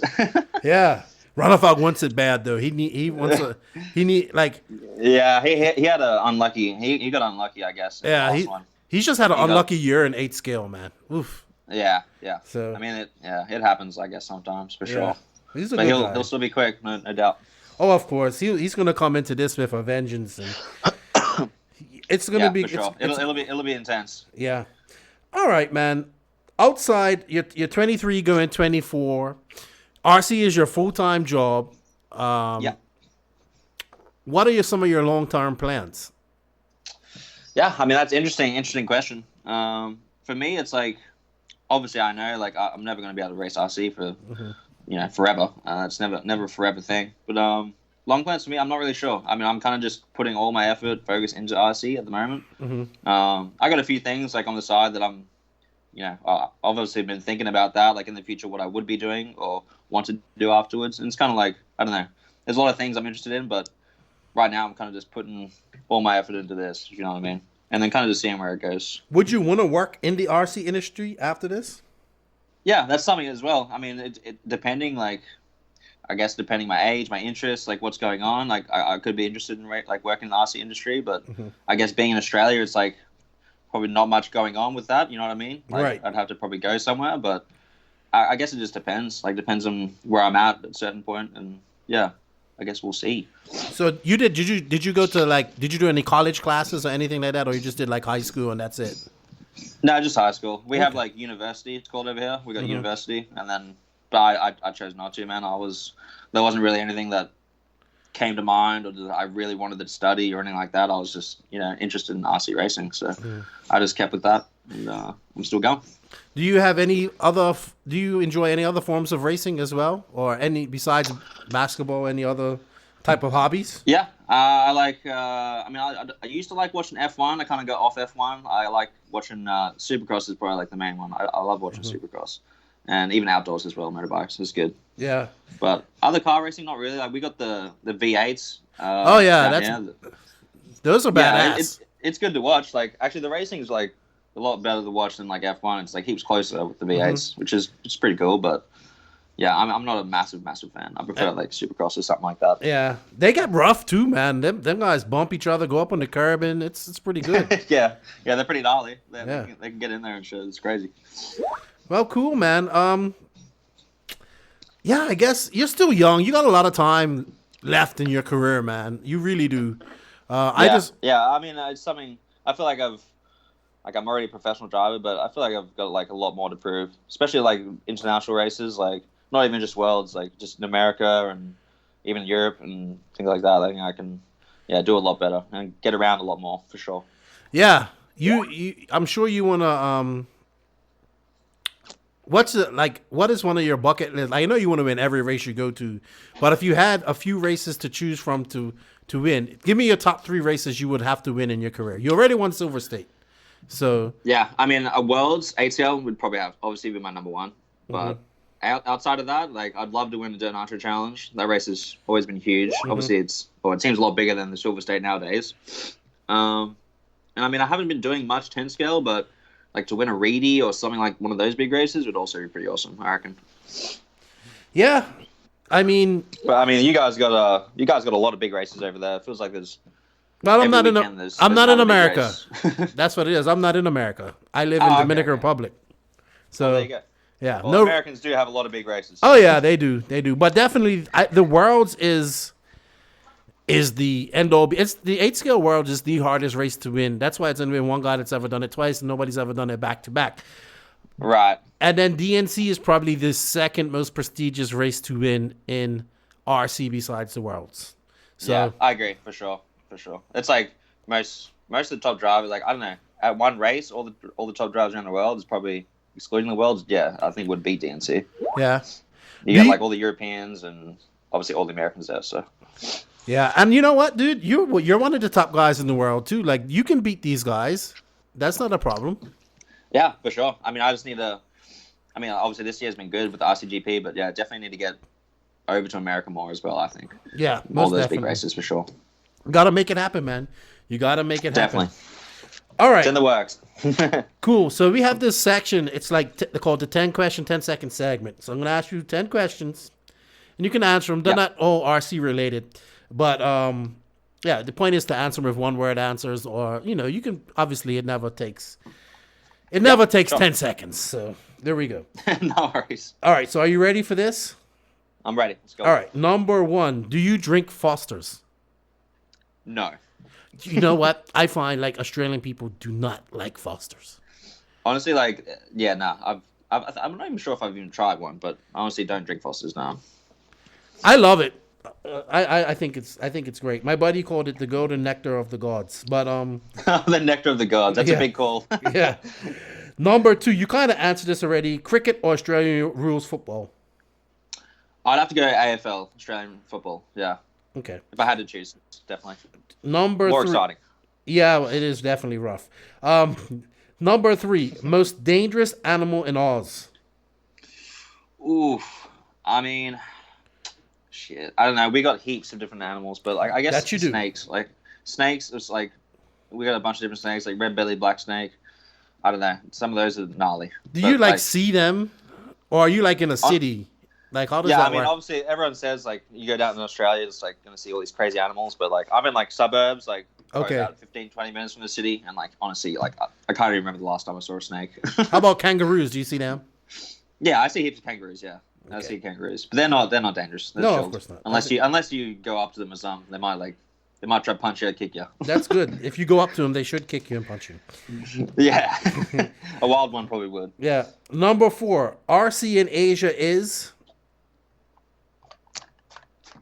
dying or dead. Really? It used to be awesome, but honestly, like there's been, I mean, after that Thailand track, like Pattaya shut down, like honestly, Asia RC is like, in my opinion, it's kind of just died off heaps, man. Like I haven't been over to Asia in quite a while. Okay. Number 5, how do you feel about the movie Crocodile Dundee? It's all right, average. I'm not really fully into that sort of stuff, but like it's cool, I guess. It's not bad. I like it's your classic Australian film, I guess. Yeah, I thought Mick was awesome.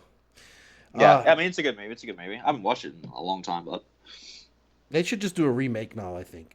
They probably could, yeah. Yeah. Number 6, if you was not racing RC, what would you be racing? Ooh. I'm thinking like probably some sort of motorbike, I reckon. Okay.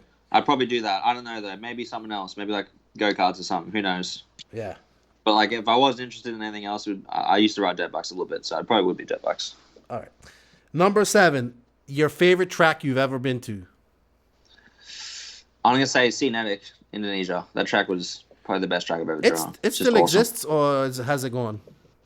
I think it still exists, Yeah. but they don't really have races anymore. They haven't had any big races. I think it's quite like, depending on their government, I think it's been difficult like to get people over there and stuff like that. I'm not too sure the full That story. track's so gnarly. Like it was jumps everywhere. Yeah, it's like literally like when you first saw it, I was like, that's like it literally looked like you could ride a motorbike around that thing for sure. The jumps were massive. It was epic. The track they built there. Okay, number 8. Do you believe that the thylacine exists? The what? Sorry. The thylacine, What is the thylacine? the Tasmanian tiger. Oh, is that what it's? Okay. Yeah. I think it exists for sure. Maybe not anymore, but it did. No, it exists out there, man. I'm telling you, it's out there in the middle of. It's still out there, you reckon? Yes, it's like. I mean, What? To be honest, there's a lot of land in Australia, so like I'm I can't telling really you. say for sure. Go listen. If you listen to podcasts, listen to Joe Rogan, Forrest Gallant. It's so interesting. I'm just a freak for that stuff. I'll check it out. Like they said, like, you know what? You humans killed us off. Like, we're just going to go away from you guys, and we're not going to be around humans for a while.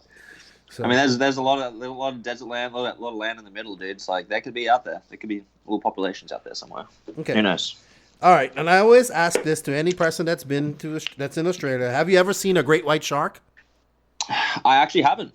I have not. Where I live on the east side, like great whites, especially, they're not really like, we don't really get any great whites on my side on the beaches. But you go over to like Perth, where the Worlds was. There's a lot of shark attacks and things like that with great whites on that side, and down south where it's colder. Savoya said he went cage diving with him when he was there. Yeah, I've not done that yet. I'm not sure if I'm too keen to. Yeah, now he wants to actually go diving with them, like without no cage and all that stuff. Yeah, no, I don't know about that. Yeah. I don't know about that. Yeah. So good stuff. I've watched too many Shark movies and too much Shark Week to want to do that. Okay, and number 10, your favorite country that you visited so far? Ooh, honestly, I'm gonna have to say Italy. Like the Sicily was pretty awesome. Like it was beautiful. Like I don't know. It was just, that's kind of the first time I've been to like a European place. That was like, and I got to see kind of the town and like Italy. I don't know. Italy is probably my number one, I reckon. Awesome. I haven't made it to Europe yet. Just UK. The food was amazing as well. Obviously. I would definitely I definitely love food. Oh yeah. All right, man. Italy is a good place for food. Pizza, pasta, all that good stuff. Oh, I was yeah. not disappointed for sure. Oh yeah. I definitely need that in my life, like a hole in the head. Good stuff, man. Well, I appreciate you coming on the podcast. Thank you for your time. Do you have any shout outs or any thanks you'd like to say before we sign off here? Just thanks to you guys, man. Thanks for having me on. Sorry it took so long to get me on the podcast, but yeah, happy to talk to you. And yeah, thanks to all my sponsors, and I look forward to seeing everyone in the States. Yeah, I look forward to getting to meet you as well there in Thunder Alley, and it should be a good time. Beautiful, man. I look forward to it. All right. Thank you, dude. You have a good one. Awesome. Thanks very much. Bye-bye. See ya. You are entering the Techno RC Grassroots Racer Spotlight. The part of the podcast that gives the listeners a platform to talk about RC. Brought to you by Techno RC. Techno RC. Techno RC is a premium manufacturer specializing in 8th and 10th scale high-performance off-road RC buggies and trucks. Visit www.technorc.com for a complete catalog of their products.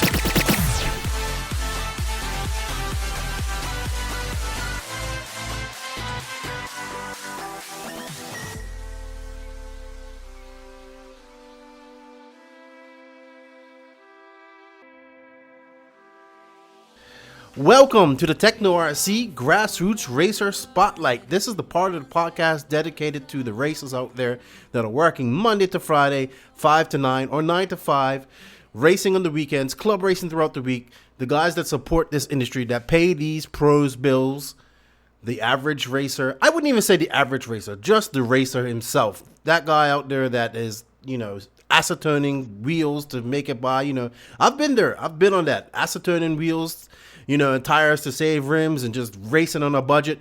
This is the part of the podcast dedicated to you guys, for you guys to have a say. If you guys have something on your mind you want to talk about, you just want to talk about your time in the hobby or the sport, as I like to say, this is your time to talk about it. So, with me this week, this episode, we kind of tried to get him on a few months ago, and then he got busy and I got busy, but we have Sam Cobley from the UK. What's up, Sam? How are you? Hey, Keenan, I'm good. Nice to be here. Yeah, what part of the UK are you from?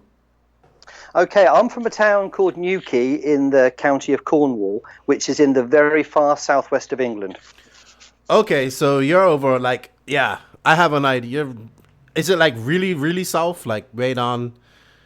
Oh, yeah. We are about 25 miles from what we call Land's End, which is the southernmost point in England. So, for anyone that's listening in America, it's kind of like the equivalent of being in the very tip of Florida by the Florida Keys. Yeah, that makes sense. When I was in England doing my firefighter training, we had a bunch of guys from, oh man, I can't even remember where he's from, but it's very far south. I know it took him 10 hours to get from Teesside to his house in the south. So, yeah, good stuff. What's your local track around there? Where do you usually race around there in Cornwall? We've got 2 tracks in my area. They're both about 45 minutes away. Mm-hmm. There's a town called Helston, which is even further south than me, and we have a really great Astro track, which is known as Court. That's its name.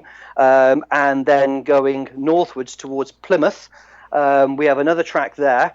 So both of those tracks are about 45 minutes away from me. So for my sins, because both of those tracks are Astro, I'm kind of an Astro specialist. Okay. Although I hate to say that. Do they race 8 scale Astro and 10 scale there, or just 10 scale? No, just 8 scale, just nitro. Well, e-buggies as well and truggies, but the tracks are too rough for 10th scale. Okay. Now, here's something I've always wondered. I see lots of guys for 8 scale trimming all the spikes off their tires, grinding them down. Yeah. That's actually a really big deal. The go-to tire for AstroTurf is the Schumacher mini pin. Mm-hmm. And when you buy those, there's just way too much grip. So when you get your car set up kind of how you like it, you then make adjustments to your tires. So when you buy a new set of mini pins, you'll probably cut off 3 rows of pins on the rear tires, inside and outside, and on the front you'll probably cut off 4 rows of pins. So the front tires look like a Mohican's haircut. Mm-hmm. What happens is they wear quite quickly. So what would happen is, if you started racing, you'd have one set. When they got down to about 50% worn, you'd buy another set.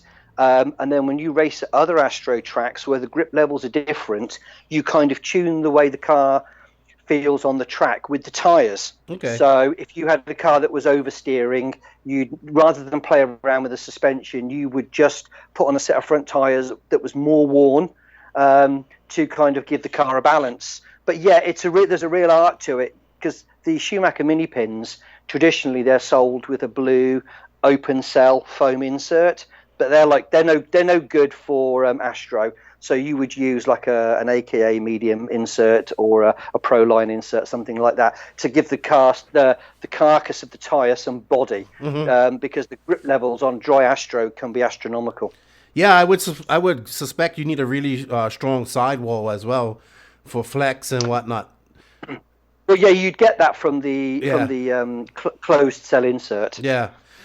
Why doesn't Schumacher just make tires that have the pins already gone, or they just don't worry about it? People are just used to it. The funny thing is, you're definitely not the first person to have said that. But the problem is, because there are different types of AstroTurf. Okay. So you can have Astro with a short tuft, or you can get some that's really long, almost like real grass. Mm-hmm. And the grip levels are very different. So if they did one that was pre-trimmed in effect, it still might be too much. We have a track down here called South Coast, which is near Bournemouth. and they have a track that's as flat as like a snooker table. Okay. It's perfectly flat, and the Astro's very high grip. So even those tyres, like a pre-trimmed tyre, would be too much for there. And yet there are other tracks I could go to that all run Astro with really long hair, if that makes sense. And then those tyres wouldn't be enough. Okay. So but that question you've asked, I have to say, I've heard that many, many times. Now, your Astro, I'm sorry, we're getting on the Astro tangent here, but That's cool. The Astro tracks that you run on, do they have, okay, I've seen some tracks that are like, they'll mold a track out of dirt, like make jumps and stuff, or elevation out of dirt, and then lay the Astro on it, or is your track's flat with like wooden jumps or whatnot on No, them? no. My favourite local track, which is the Court track in Helston, it's, to all intents and purposes, it's a dirt track with all the kinds of jumps and features you'd expect on a normal 8th nitro track, and then the Astro is just laid over the top. Okay, I like that type of track. It's like you get the best of both worlds, and you get a track with different different features. It could get rough, and it has dirt underneath it. So I'm assuming it shifts too. The dirt can move and stuff underneath. Yeah, it definitely does move. I mean, when you build the track, you try and make it as flat as possible, and you lay the Astro over the top. But over time, it will sink, or if water sits on the track when it rains, of course, you'll get low areas there. But it actually gives the track some character. So, I mean, my local track in Helston, when you drive it, believe it or not, I actually run a regular dirt setup on the car. So roll bars, shocks, springs, the whole thing as a dirt car, but I just use the right Astro tyres to make the car drive nice on that track. So even though it's Astro, it does me really well when I go to other dirt tracks. Yeah, because before we came on here, you was at Shrewsbury, which is a dirt track, correct? And the national track, last weekend.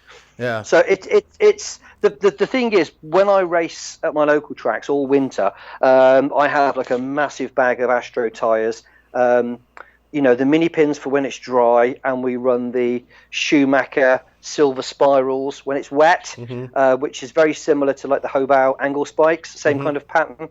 And I've got a massive bag of tyres of different wear rates and different inserts in, and that goes in my van most weekends for racing. And then when the national season starts and it's all on dirt, I have to kind of relearn all over again what tyres work in which conditions. So I've got like 3 crates of dirt tyres and a massive bag of Astro tyres, depending upon what time of the year it is. Yeah. I really do enjoy like I always say, I would love to, if I didn't live in the Dominican Republic, I'd move back to England because I like it there, and racing is incredible. Like, you guys definitely do a lot of racing. So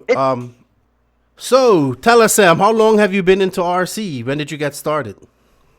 Wow, well, my story isn't the usual one. I didn't race RC at all when I was younger. It was always something I knew of and wanted to do, but just never had the finances or somebody around to take me racing. So I didn't actually get my first RC car till I was like 28 years old, and that was a Tamiya Egress.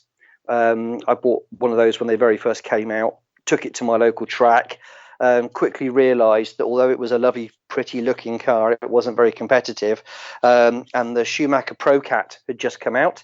So I progressed onto that quite quickly. Ran that until the Schumacher Boss Cat came out. Went on to that. And right after I'd been running that for about a year, marriage reared its ugly head, and as often happens, other things have to take priority. So I walked away from racing, I think it was in 1992, which to some of the listeners is going to seem like an awful long time ago, and then had a massive gap. I didn't race for the best part of 20 years. Then when the time allowed me to, I kind of started to make some inquiries about what was happening locally. And I don't know if you have them in the States, but we have over here Mardaves. There's a class called GT12. So they're very, very basic, like on-road cars. And I started racing those just for something to do on a Friday night. And I walked into a friend's hobby shop to get some parts, and he had an 8th Nitro ready to run car on the counter. And I'm like, oh, wow, I've never seen one of these in the flesh before. And he showed me this. It was an XTM buggy. Excuse me.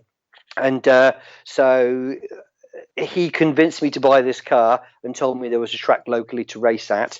So, but I was determined. I'd only race this thing once a month. It was just to be like another thing to do occasionally.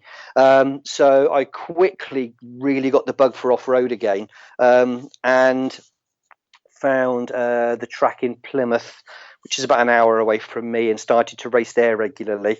But I was still just running this RTR car, and had no desire to kind of take it any further. I just kind of thought, the last time I raced, I used to spend way too much money on it and all my spare time. And I thought, I don't want to go down that rabbit hole again. But later that year, I went on holiday to Thailand, where they had the 2012 Nitro Worlds in Pattaya. And I found this video on YouTube of this guy who went on holiday there and took his buggy, and you could just pay a couple of bucks and race on the track. So I thought, hey, you know what? I'm going to do that. So I took my XTM RTR car with me on holiday, and I'm at the track in Pattaya, and I can't get this thing to run right. The heat was playing havoc with the tuning on the motor, and I was really struggling. And this guy walks up to me and he goes, oh, you speak English? And I'm like, yeah. And he said, oh, do you want some help with this car? So I said, oh, yeah, please. So I ended up spending all day with that guy and the next day at the track. Now, do you know Rob Gustafsson? No, I don't actually. Is he from Sweden? I'm only guessing. He's Scandinavian, but at the time he was the JQ, I think, race team manager. Okay, this was before my time, most definitely. Yeah, I believe he was actually testing at the track the very first JQ, the car, which is why he was there. So the guy was like super helpful, really, really nice guy. I spent 2 days with him at the track, and he was kind of showing me how to jump and how to tune a motor, and we were talking about stuff. And then he said, oh, I'm coming over to England next Easter. There's a big race near Coventry, which ended up being the Neo race. And he said, oh, yeah, you should come up. You should try and get in and race, and we'll hang out. And I kind of thought, maybe. But he looked at my RTR car and said, yeah, but you need to get a real car. So we talked a bit about cars. I came home and ordered another car. And that was about 7 years ago. And really for the last 7 years, I've just been flat out racing constantly, just trying to get better, trying to improve my racing. Mm-hmm. Did you, did you end up meeting up with him at Neo that Easter? I did, yes, because I think it was a friend of mine who was a really good racer at the time in my area. I talked to him about going to Neo, and he said to me, oh, you'll never get into Neo because it's an invitational, and all the British drivers know that the Neo, like a booking in team, give priority to foreign drivers first. So they want as many foreign drivers as possible, and then whatever spaces are left go to the Brits. And he said to me, you won't get in. He said, A, you're not good enough, and B, it's really hard to get into. But that year, Neo was in August. It wasn't in Easter. So the numbers to go were really, really low. So I put my name on the list, and believe it or not, I got in. And I got to the track, and like I hear shouting across the hall, "Hey, Sam!" And it was Rob Gustafsson. And so every time we have a Neo, he comes over, and I bumped into him a couple of times. I went to Germany a couple of years ago to race in the European Over 40s Championship. He was there. I bump into him all the time at big races. No, that's good. You definitely seem to get around, and you took your car on vacation. You're traveling around Europe racing. Have you ever thought of coming over across the pond to America to race? I have. In fact, DNC is high on my list of races I want to do. I do have a slight technical problem in that I had a little brush with the law in the UK. Oh, so you're like on the stop list. Yeah, I know how that works. So I'm not sure if I can get a visa. I have a feeling if I went to the embassy now and did the face-to-face interview, I would get in. I've been told I would get in fairly easily. You would get a waiver because I have, being as we're from Bermuda and we're British too. There's lots of people that just have little like brushes with the law, and they get put on a stop list, and it's hard. And to travel in Bermuda, 95% of the way to travel in Bermuda is going through America. Or you could go through Canada or England, which is expensive. So I understand that, but you should check it out, man. You should get over to America, and I suggest DNC is definitely a bucket list race. I suggest anybody going to that. Just like I would say, Neo was good too, but DXR looks good too. Yeah, no, I've done Neo. I didn't do the Neo when they took it to Spain, but I've done either what you would call Neo or the DXR race every year for the last 5-6 years now. Did you do it this year, the DXR race? Yeah. I was there this year. Good. I enjoyed it. I enjoyed the coverage and the racing. It looked just like Neo, just without Neo. It was exactly the same because the same guys who normally built the track. RC Racing TV did all their usual great coverage. Everything was exactly the same, other than Phil wasn't there. And it didn't have that kind of Neo buggy attachment. But to all the guys, particularly the American racers, who we did miss you guys, and please come back. But if they'd have been over, they wouldn't have known it was any different than the Neo race. It's considered to be exactly the same entity. Although I've actually got a question for you. I saw a post on you may know the answer with your connection with Joseph, and because Joseph always kind of has his ear to the ground with what's happening in the industry. There was a post put up on Facebook today by the guys at the DXR team, who were the team that built the track, and it was kind of a cryptic post, but it said something like, what would happen if all the big races in Europe were joined together? And it mentions DXR race. Yeah, we saw that last week. Apparently, they're trying to make like a Euro series where like a lot of the big races count. I mean, some people are for it, some people are against it. I don't think some people said there was a Euro series way back in the 80s and whatnot. I mean, I definitely would like to see a series as well. But I mean, I also think they could have joined RCGP. I know Joseph reached out to DXR and the other Buggyland race to have that. Buggyland was supposed to have a race, but I guess they're trying to get it where it's funny because a lot of people fought RCGP because it's a series and it's too expensive, and now I see that they're trying to do a series, which I'm all for. Like I love series racing, but then you're gonna get to the point where there's gonna be too many, and then yeah, that was kind of my thought exactly, actually, when I saw it. Initially, when I saw it, I thought, oh, what a great idea. And through my head very quickly went the thought of, okay, maybe next year I won't do the British Nationals. Yeah. Maybe I'll do that series instead. And then I was kind of thinking it through, and I thought, God, that's going to really kind of affect the RCGP, because at the end of the day, all of the big companies have only got so much budget to send so many drivers to so many big races. Now, let's just say someone like Canas, he can't.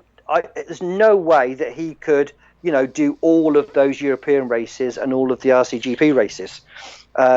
So I'm kind of with you. I'm kind of on the fence at the moment. It seems like a good idea, but is it just not a question of the industry biting itself on the arse again? Yeah, I think so. I mean, we can see now, like, how it's hard to get let's be realistic about RCGP, like JQ. Like a lot of it comes down to JQ being involved, but I think that's just an excuse by people, because as we can see, each race has gotten better. I mean, I don't know if you watched the last Italian race, but it was a lot of anticipation. I did, yeah. A lot of anticipation.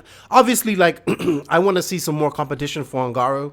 I like Ongaro, and I'm glad he won, but I mean, he just kind of ran away with it. I was hoping. Yeah, we want to see a race. We definitely need to see a race. Yeah. But RCGP has gotten further along than any other association that's tried to do this. I mean, they literally just gave $10,000 back to the Scuderia Scampi Rosso team, for Ongaro winning. So that eliminates that whole, it costs too much money. It's just, Joseph is a polarizing individual. He's, he's very outspoken. He's created a lot of... yes, he is, yes. But at the same time, that's the reason why this has happened. If it wasn't him, it wouldn't have... People have tried it before. So now we're going to be like, all right, we're going to water things. Like you said, you have the British National Series. You have each country having their national series. I mean, RCGP was 2 races in Europe, you know? Yeah. And that's not hard to go to. But now you're talking about putting 5 races together. I mean, that's kind of like, it's kind of like, well, you're just trying to copy. For me, it's almost like you're trying to copy what RCGP is doing, but just on a European scale.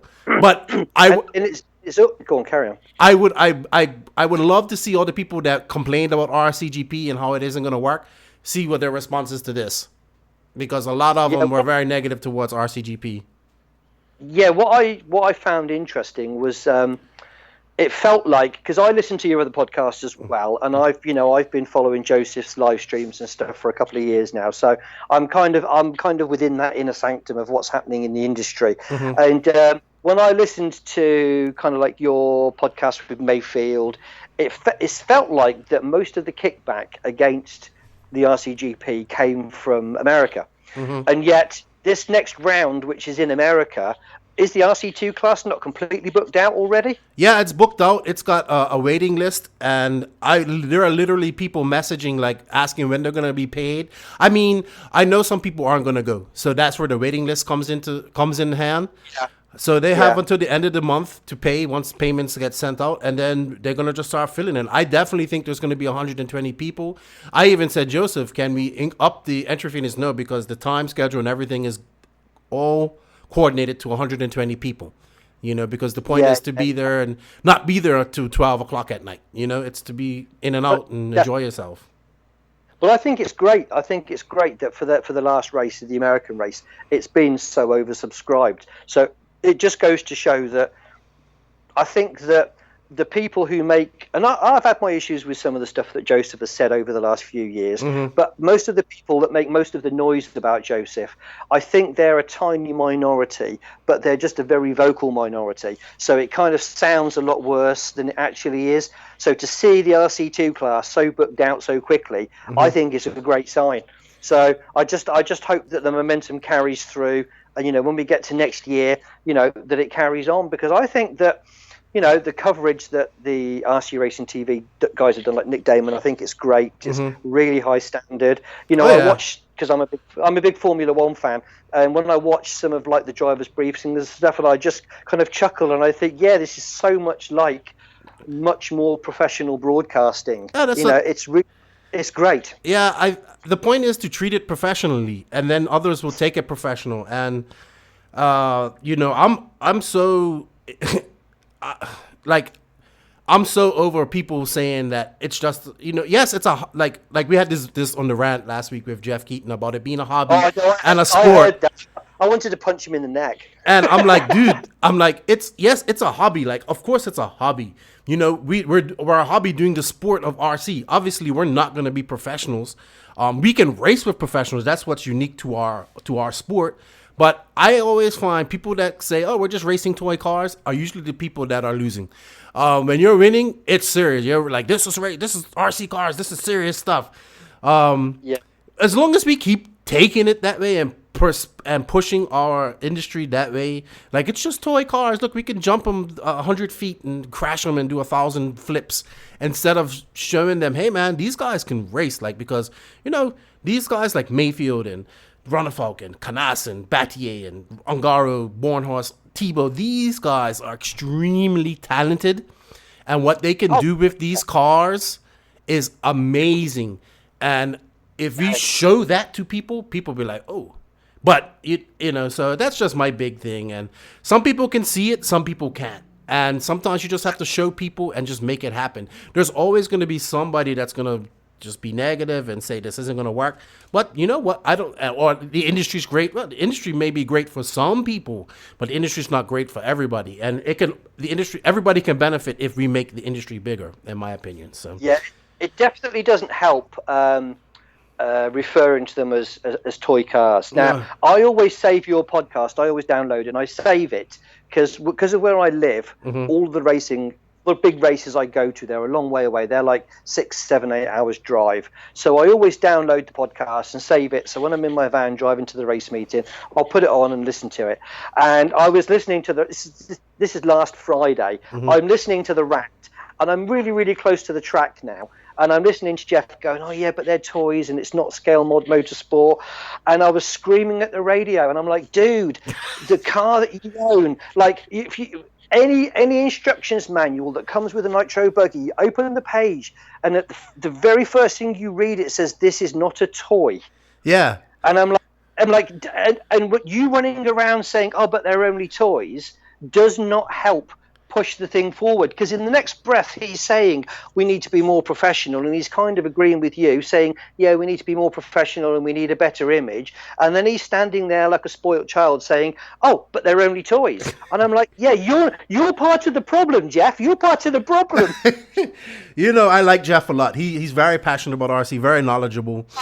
Listen, he's really funny, and Yeah. he's a great addition to the podcast. I always love it when he comes on. Oh yeah, I love it too. He's deaf, and at the track it's even better. And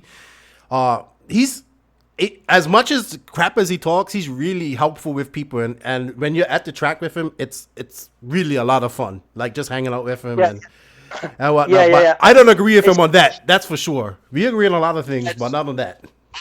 I know a couple of people like Jeff. We call them contrarians. Yeah. And it's like sometimes they want to hold the opposing view just for the hell of it. I think that's what he loves. He loves the arguing and the drama and just being the devil's advocate. And that's why I like him on the podcast, because it makes it interesting.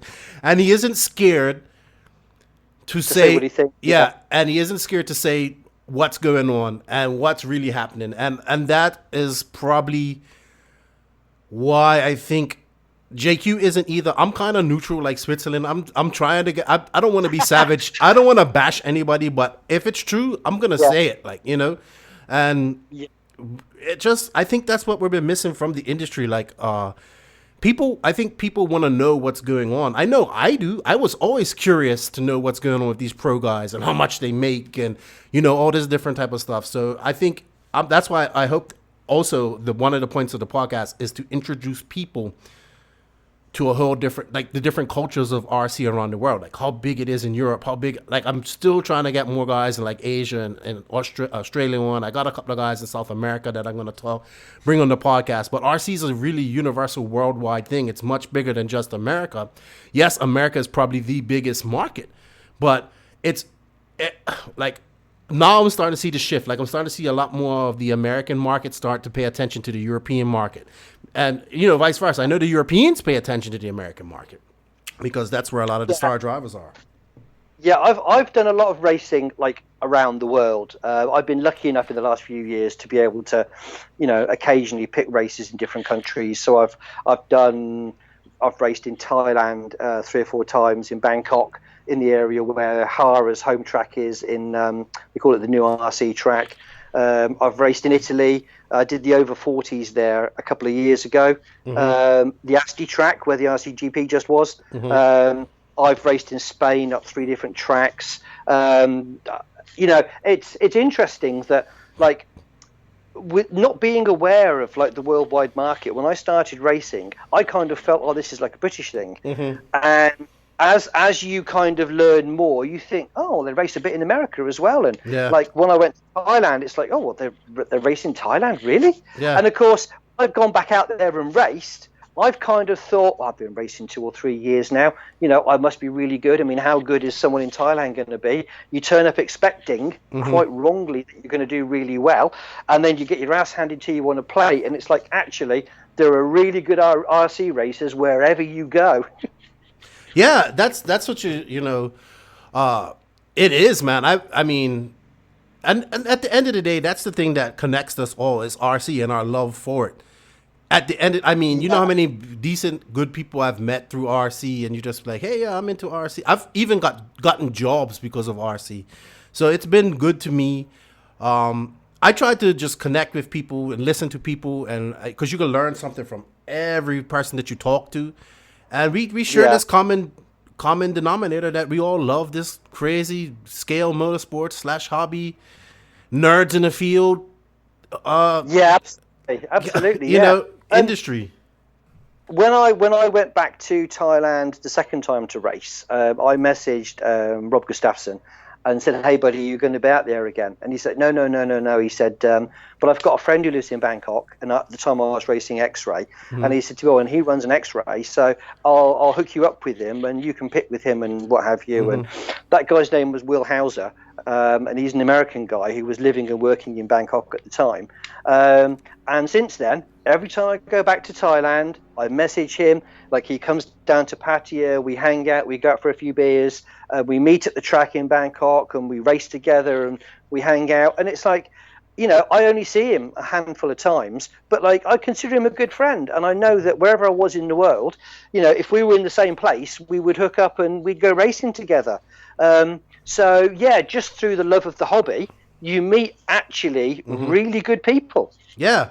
I mean, even the last podcast, whatever when I put this on, but the podcast with Jay Housley, like, I met Jay 14 years ago, and he was the coolest guy. And we just kind of, before the podcast, we just kind of reconnected, and I was telling him what I was doing, and he's like, "Really?" And it was good to talk to him. Like, this is a guy I met like 15 years ago at a track, and we just, I was running his cars, and it's amazing that he still even remembered me. And, after I was like, "Yeah, I was with Paul." And, he's like, yeah, I remember you now.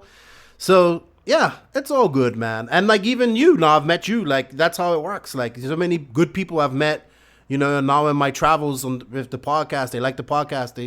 They automatically say, "Hey, here, come here, I got a Modelo for you," because they know I like Modelos or something, or just. So that's fun, and I enjoy that. And I enjoy meeting people that love what we're doing. And are passionate about it, because I'm passionate about it. Yeah, I think that the social side to what we do is actually a big part of it. Now, don't get me wrong, we all love to wrench our cars, and we all love to race, and we all love, the anxiety you get before a race meeting, and if you have a good day's racing, the euphoria you get when you're driving home. But actually, a big part of that is just the friends that you make along the way. Now, like in the UK, because compared to like America, we're quite small, our national series is capped at 125 drivers, and within a couple of years you get to pretty much know all the drivers on that circuit. So all the guys who are going to be at the race meetings.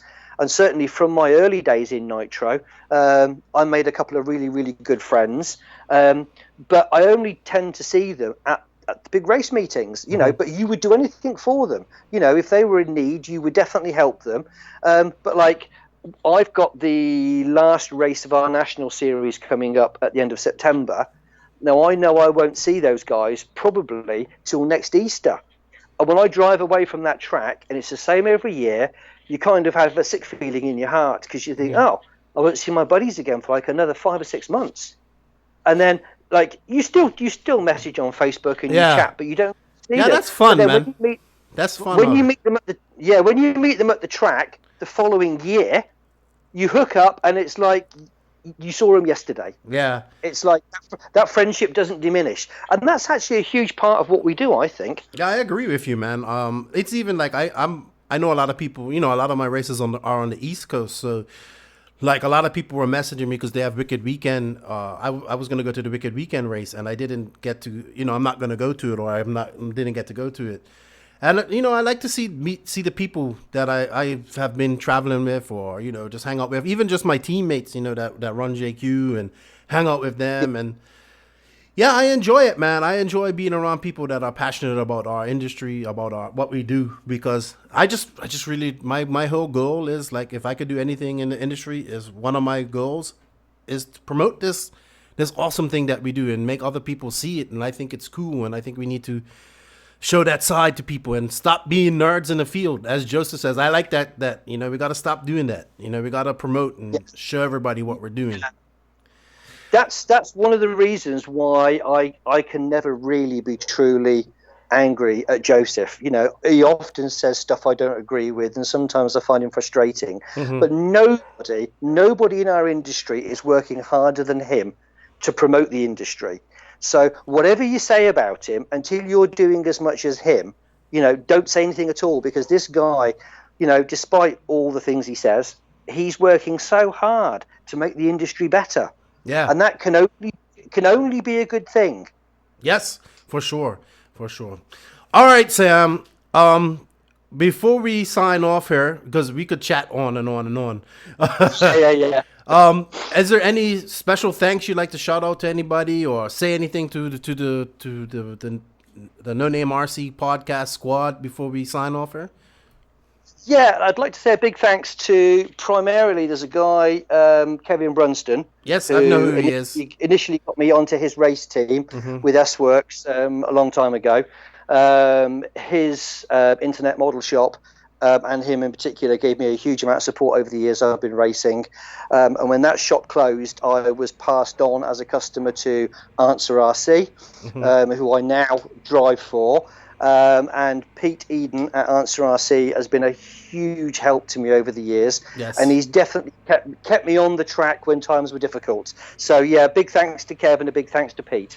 Yeah, I know Pete. I bought some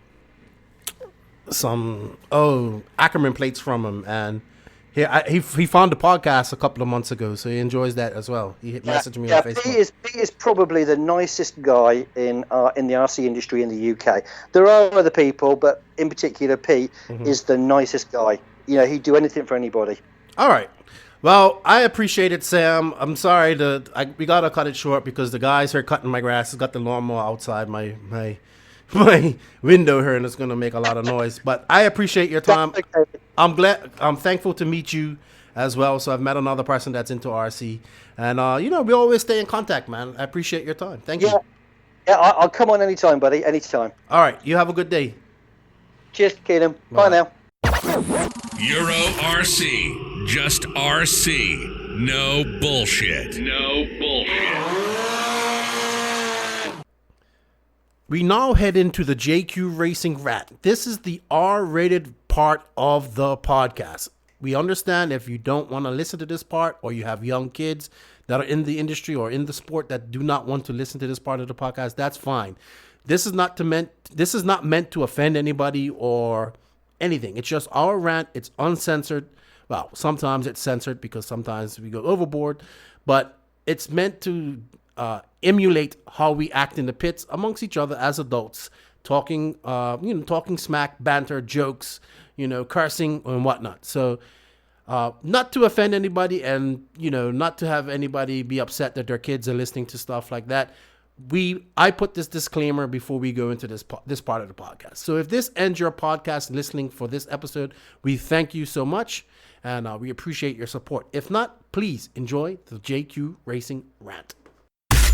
We are now at that point of the show where you should fasten those seatbelts and put your big boy pants on. Whoa. Things are about to get serious. It's time for the JQ Racing Rant.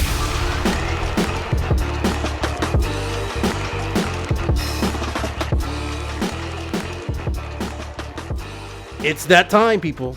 It's that time to put on your big boy pants, your snowflake spray, put it on, all that stuff. If you get offended easily, you probably don't want to listen to this part of the podcast. It's time if you for the JQ. Easily, you should listen to this part. I'm offended that you interrupted me. Welcome to the JQ Racing Rant. This is my rant, right? You're doing the whole disclaimer thing wrong. I'm not disclaiming. Yeah, you are. Everything I'm doing this week is wrong for you. Everything. No. What's up, Jefferson? How are you? Before we get into the rant, what's up, Jeff? How are you? I am doing fan-freaking-tastic. I'm just sitting back, listening to you two little bitches go at each other because it's quite entertaining. Well, before we get into each other, that didn't even. Oh, that sounded wrong. That's a sound drop if I ever heard one. Before okay, we time out. Stamp that. Time out. Time stamp that. Time no. out. No. Do not remove that. I'm not. All right. Before we get into our rant, first I always like to, because Jeff went racing this weekend and he looked like he had a blast, but he didn't have so much luck. And I have one question for you, Jeff. I actually have two questions from our questions on Facebook. Oh, God. Colin Branch wants to know what happened to Jeff Keaton. I had technical issues in both my main events. You did. By that bad wrenching, right? No.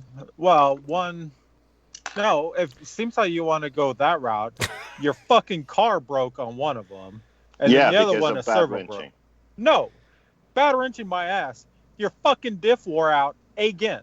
So if you would, What do you mean diff wore out? If you would fucking put some time and effort into your car instead of RCGP, then maybe the diffs would last longer. And What I do you wouldn't have mean? these What's fucking wrong issues. with the diffs? How are the diffs not lasting long enough? The fucking what are gears you are doing? chipping on them. The internal gears keep fucking chipping. How are you chipping internal gears? Is that what I happened? have fucking no idea. They're genius. You tell me. It's your fucking car that you designed. I thought the ring and pinion went on your car. Yeah, it did on one. Yeah, So- this I would really like to know how you manage. Look, when you put as much time as I do on my cars, you know, You have you need some shit that fucking lasts. but you have put a lot of time on your car. Let's I be have realistic. put a shitload of time on my How car. many Yes. gallons? On this current car, I probably got about 10, 12 gallons. But you've had a Okay. lot of races. A lot of your sons were racing it as well. You bought it See, at the beginning of the year. the thing is, Jake, you got to remember. So, like with me, I run the same car in 2 classes at every event I go to. So it gets double the time at every single race I go to. Yeah. Yeah. And your son was racing it at some point too. That's Right, right. yeah. No, I have a lot of time. Like I wasn't gonna sit here and fucking bash the car because the car is good, and for the most part, the parts are even good. But if you're gonna fucking come at me with wrenching, when my wrenching is always fucking on point, then I'll come back with you with your bullshit that's why fucking diffs that your need to be worked. 10-gallon car just wore out and broke because your wrenching is really good. No. Okay, but anyway, let's No, move on. We can go on this because I can nitpick the fucking shit out of your car if you. Yeah, but I'm really not interested. I don't think you are because you know I'm fucking right. No, you have to stop saying fucking. People are complaining. But you Well, don't get me all fucking riled up and you won't have that problem. we are 3 minutes in and we have already gone over the limits of fucks that we can say. Yeah, exactly. But I mean, Keaton.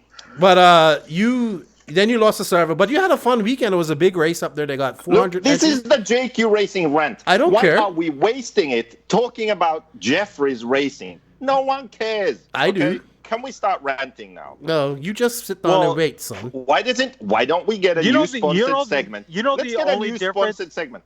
Listen, JQ, we get a new JQ, you know the sponsored only segment. difference between my racing and your racing is I actually produce results. Wow. Yeah, in That's the only races difference. and classes no one cares about. Listen, we need a new section. As a if new the segment of RCGP people podcast, care about the and it's RCGP. all about Jeff's, about Jeff's racing. Okay, you can sponsor a segment, then you can talk about your racing all you want. This is the JQ Racing rant, and we're gonna rant because Jeff. I mean, Keaton. I can't get his name You don't even know out. who the hell you're talking to. Keenan said something ridiculous in the previous podcast. Okay, All right. This was so ridiculous that had I been drinking a frosty beverage at the time, I would for sure have spit it out through every orifice possible at that moment. All right, well, let's get into Luckily, that I then. wasn't. So guess what he said? What? He was interviewing Brandon from Live RC, and he said, if 100 people got into RC, then it would change. Okay, now he clarified he meant in America, and he meant nitro only. And it would trying affect to kind of RC. dig himself out of it, but actually not making any difference, because 100 people joining 8-scale nitro in America is not going to do anything. It's not going to change the industry. Are you done So pissing that's and what we're moaning? gonna rant about. Yeah, that's what So- we're going to rant about. So that statement is what got your panties all in a tuffle and all riled up. And Yes. he says the that reason is because he has said this before, and I've corrected him before. No, you haven't. I've said yes, I have. No. But he just sticks with this. because that's what I said believe. never. I actually even this time I messaged him I was like, dude, never say this on the podcast anymore because you sound like an idiot. Can I? Did I not?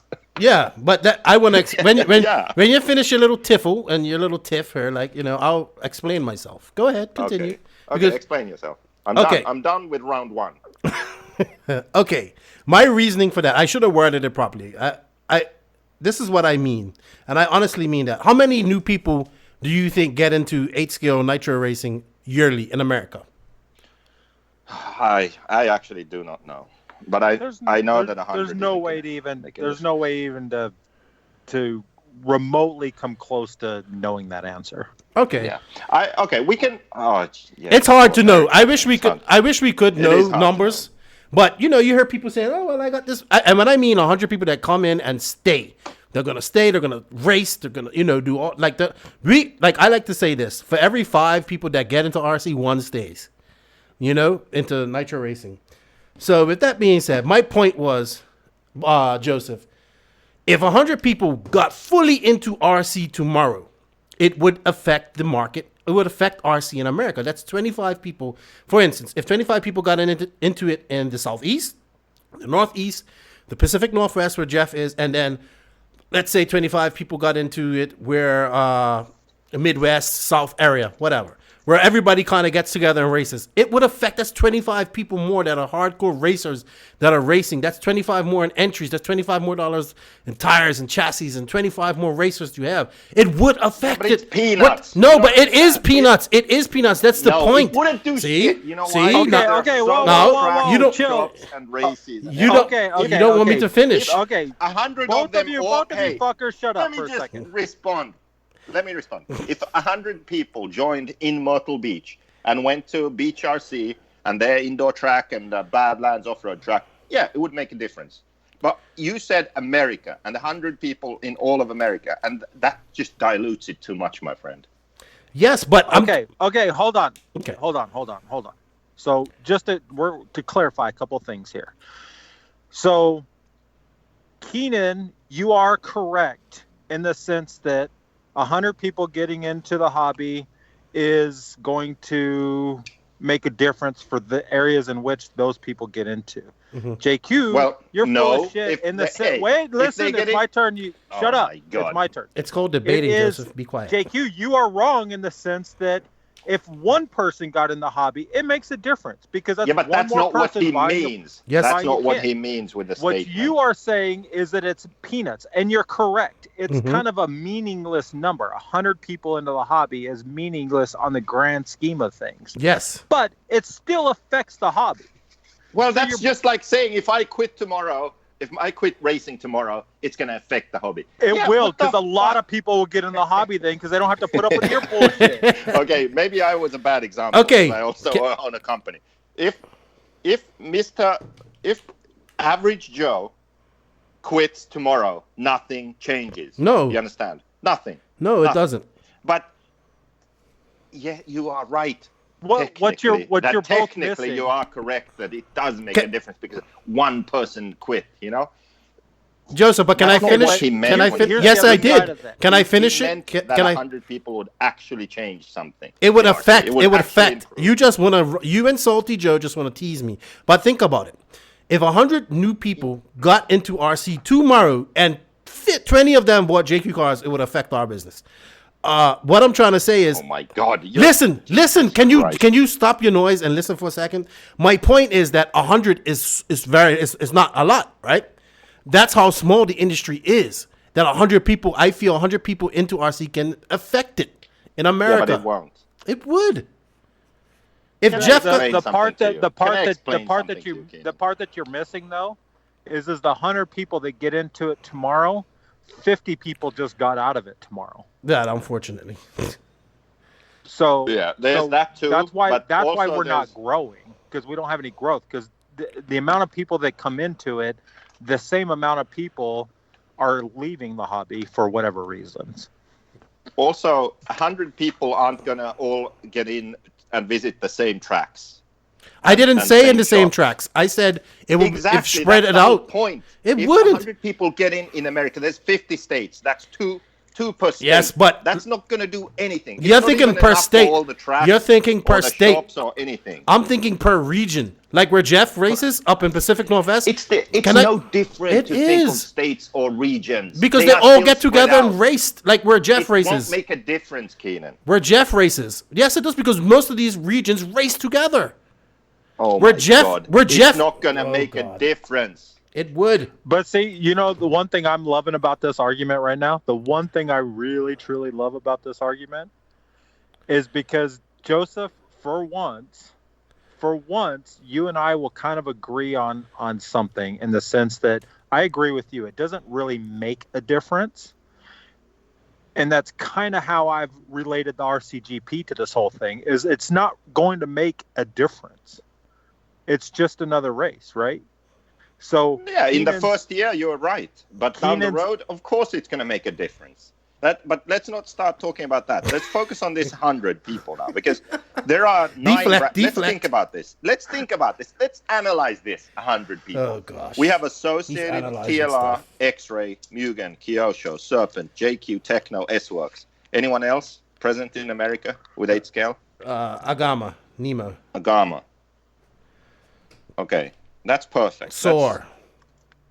That's 10 brands. Forget about the rest, okay?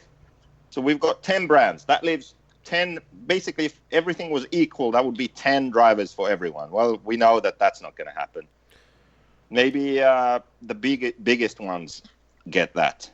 Maybe Mugen, you know. Okay, let's say 15 new Mugen drivers in the country. They're not even going to fucking notice that. It's not going to even make a bump in their spreadsheets. You know, it's not going to make a difference. Jeff, the only way it really isn't. The only way it makes a difference is if it's the group of people that go into one particular area. Exactly. But you're right. If it's spread out over the U.S., then it's a non-noticeable difference. If 50 new Mugen drivers came in Florida, it's going to make a difference for sales in Florida on parts, on aftermarket, on everything. If only 2 drivers came in Florida, it's not going to be a noticeable difference. Same thing, regardless of what. Okay, Jeff. But imagine if there's 25 drivers came into Florida, not to Florida, but spread out between Georgia. What's the southeast? Georgia, Florida, Alabama, and let's say. Now you are predicting where. I said regions. I said admit regions. that If 25 people came into that region, it would affect RC because you would have 25 new people. Because oh my God! I'm going to mute you. I'm going to mute you. Slap you. I'm going to mute you if you don't let me finish. That's what I'm trying to say. If 25 people came into RC up in your area right now, Idaho, Washington, Oregon, it would be good. It's 25. I mean, it's good up there. Now you would right. It would affect the market up there. You'd have 25 new people going to that at the race you just came from. You know what I mean? That's what I'm trying to say. But no, Mr. Technical over there, Mr. Everything, I got to be always right, has to break everything down. And just discredit me and talk shit to me. I'm just trying to explain to you how. I get what you're saying, but you don't listen to what I'm saying. I'm trying to estimate how many nitro buggies are sold in America on a yearly basis. All right, so what is a realistic... I'm doing realistic numbers for these what is these 10 brands. The hard part is that I don't know. I may know how many someone sells annually, but I don't know how many are sold in America. Just take a brand. So I'm guessing that my estimate would be that 8,000 to 12,000 nitro buggies are sold in America. That's kind of what I would say. Let's say, just to make it easy, 10,000. Mm-hmm. Okay. Right. Mm-hmm. That's my best guess right now. So you say that 100 more would change. I said it would affect. That would make a change. Yeah, because those people would buy parts and buy tires and buy chassis and stuff like that. Don't you understand that that's 1% basically? But you don't know that. I don't think there's 10,000. Well, see that. Okay, here's what you're looking at it 2 different ways, Joseph. You're looking at it strictly on a chassis manufacturer side. Keenan's looking at it more on the club level and aftermarket side. So yeah, how many tracks? How many hobby shops and tracks in America? Nobody knows that. Well, there's nobody knows it. No, like 500 hobby shops. I don't think it's that many. 200. What? When you mean hobby shops, real hobby shops, decent hobby shops that they would. I don't think it's that many. Who benefits from those 100 racers that just gets into the hobby like that? Who's going to benefit from it? A-Main Hobbies is going to benefit from it, and the tire manufacturers are going to benefit from it. Mm-hmm. That's about it. But it's going to be an insignificant change. Mm. Well, not to A-Main. To A-Main, it would be bigger. I mean, not to the region that they're racing in either, because that's 25 more entries they get. Yeah, on the club level, it would help. Yeah, 25. So now you're just saying that. I've just split it up. Yeah, but 20, but doesn't work Joseph, that way, 25 entries. 25 entries is a lot. Yeah, but they aren't. If 100 people join in America, it's not going to be 25 at some local. I know, track. but it just look doesn't at it. work that way. But look there at are it too this many way. tracks. Look at it this way, and you can relate this to anything. If 100 people get in it this month, right, nationwide. So say nationwide. If 100 people get into it this month, and then those 100 people really, really have a good time, and they go tell all their friends, then their friends are going to want to get into it, and then that's another 100 the next month, right? That's the progression, and that's what even you yourself try and base everything off of. So will it make a difference this month because that 100 people get into it? Probably not. But over a course of a year, if that 100 turns into more, then it does. The so you got to start Keenan was right? trying to make was that we can improve RC by introducing it to new people and have people join the hobby. And the number he used was 100. And Right. my point is that that's not a big enough number. It won't do shit. Of course, we want it to be a bigger number. I want it to be bigger as well. If you had said talked about thousands, then it would be like because I don't think I don't think that happens. But when you said 100, it's like forget about it. I don't think Joseph, we'd even get 1,000 new people yearly in RC 8 scale in America. Joseph, he's trying to be somewhat reasonable, unlike you, who is just the most unfucking reasonable person on this planet. Yeah, but 100 people isn't going to change anything. That's but what it's you're a missing. reasonable number. Well, 10. You might as well just have said 10. 10 doesn't If we do get 10 nothing. new people, it's going to multiply, and in 10 years we'll have 10,000 See, you more. always So got to that's go gonna to be the awesome. extreme. You're so riled up. Christ. You're so riled up and But see, violent this today. is the problem. I hate bringing it up again. I hate bringing it up, but that's the same problem that you have with RCGP, is because you're going into this with RCGP saying we're going to have this awesome platform that millions of people are going to view. Well, bullshit. That ain't happening. I never said that. All right. Kind of like you never said the whole live RC thing, right? Like, yeah, we know. No, this is way different. Yeah, he's upset about that. No, he's gonna drill. But I don't think you just taking. I think you're taking what I say, and taking it. No, I understand exactly what you're saying. And I'm saying use a bigger number to All right. seem a bit credible. If 150 But that people, doesn't make him look credible. That makes him look. Yes, That it makes would, him look because- stupid because there's no No, way. no. There's no way He- you're going to reach hey. that number. He doesn't matter if we reach it or not. The point was, hypothetically, if we can get this number of people in the hobby, it's going to make a difference. It wasn't like, is it possible or not? He said 100. That was his number. because And I I'm saying think it will make a It's difference. not a big enough number. It's not going to make a difference. it will make a small. It will have a small effect on Exactly. RC because So our saying industry is so 100 small. You saying that 100 people will make a difference is exactly as valuable as you saying 10 people. It's not. Do you oh, understand? You saying 10,000 people is about as valuable because that's a non-reachable number. It's not going to happen. It's irrelevant if it's reachable or not. The point was not how many people can we get in. The point was this amount of people will make a difference. 1 million people would make a crazy difference in RC. That's a perfectly okay statement. Of course, but No, that's it's not. That's people- a stupid statement. No, that's it's that's an perfectly okay, unattainable 'cause- statement. No, it doesn't matter if it's unobtainable or not. The question is just Jesus. what number of people is going to make a difference in RC? Okay? If you add 1 million people, it's going to make a massive change in the whole RC industry. Correct? yes, of course. Obviously. So it's a fine statement. Adding 100 That is people not a fine statement, 'cause that's going a to do stupid jack statement. shit. And that's my point. Well- If you want to say, like, add this amount of people and it's going to change the industry, don't say 100. Say a bigger number, because 100 isn't going to do anything. But it will. Okay? No. Yeah. You know what? I'm not going to argue with you no more because I've Listen. learned. Okay. Listen, Okay. Let me ask you a explain question. to you just one more thing. Let me explain to you how do you feel if I said, if we can add 10 more people worldwide to RC, it's going to change.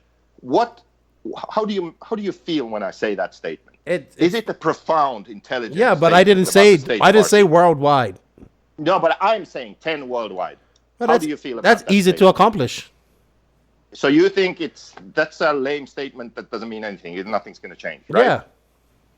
Okay, that's exactly how I feel when you say that adding 100 people in America is going to change it.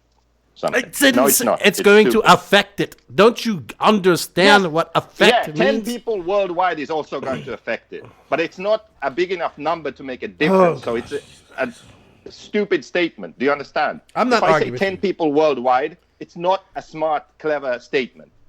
You agree, right? No, of course not. Okay, so 100 in America is the same. It's not. But anyway. The number is too small. You know what? I've learned from you and your 7-day Facebook arguments or 3-week Facebook arguments that I'm not going to win this. Even if I agree with you, you will still keep on going on and on and on. Do you agree with me?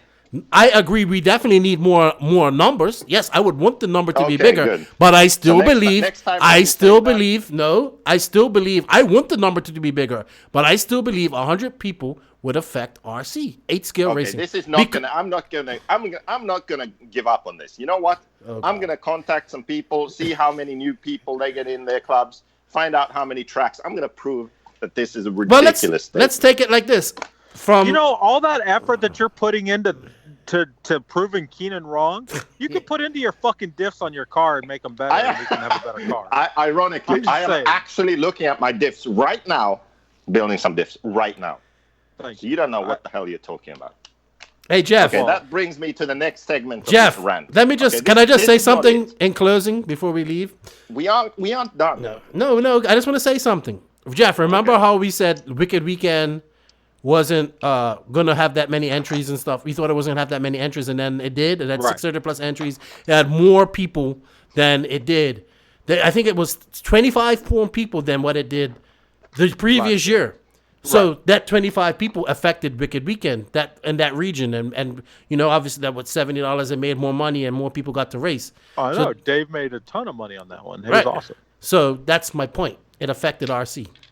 Wow. No, it affected Dave. Well, it didn't affect RC. They still had to buy tires and stuff like that. Yeah, they affected like I said, it affected the aftermarket brands.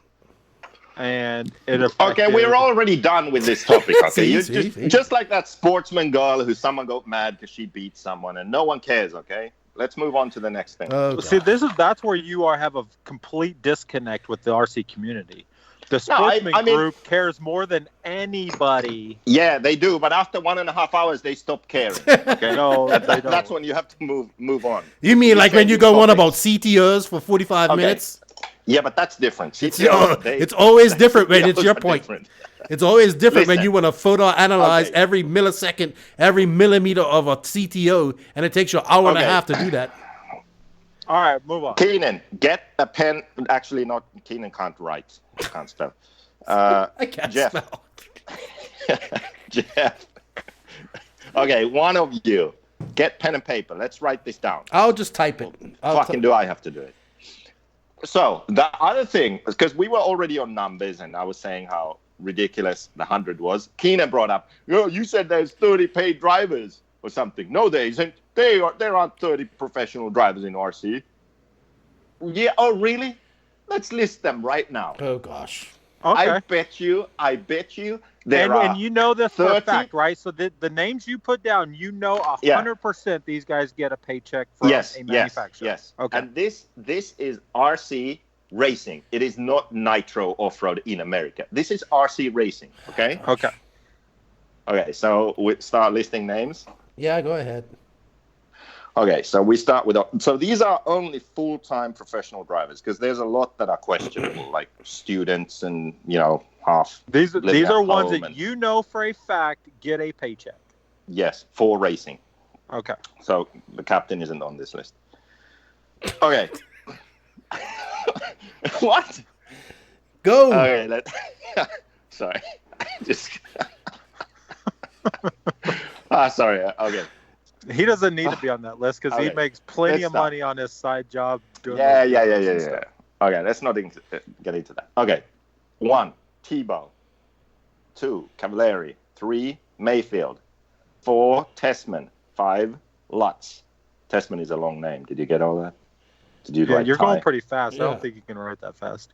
You remember, I only type with one hand, with one finger. We don't Where have are you? enough time Just- on this just do- podcast. Go. Test me. You're on 6 now. Or you're on 5? 5. 5 is Lutz. Got it. Just keep going. Tebow, 6, Cav, Fend. Mayfield, Fend.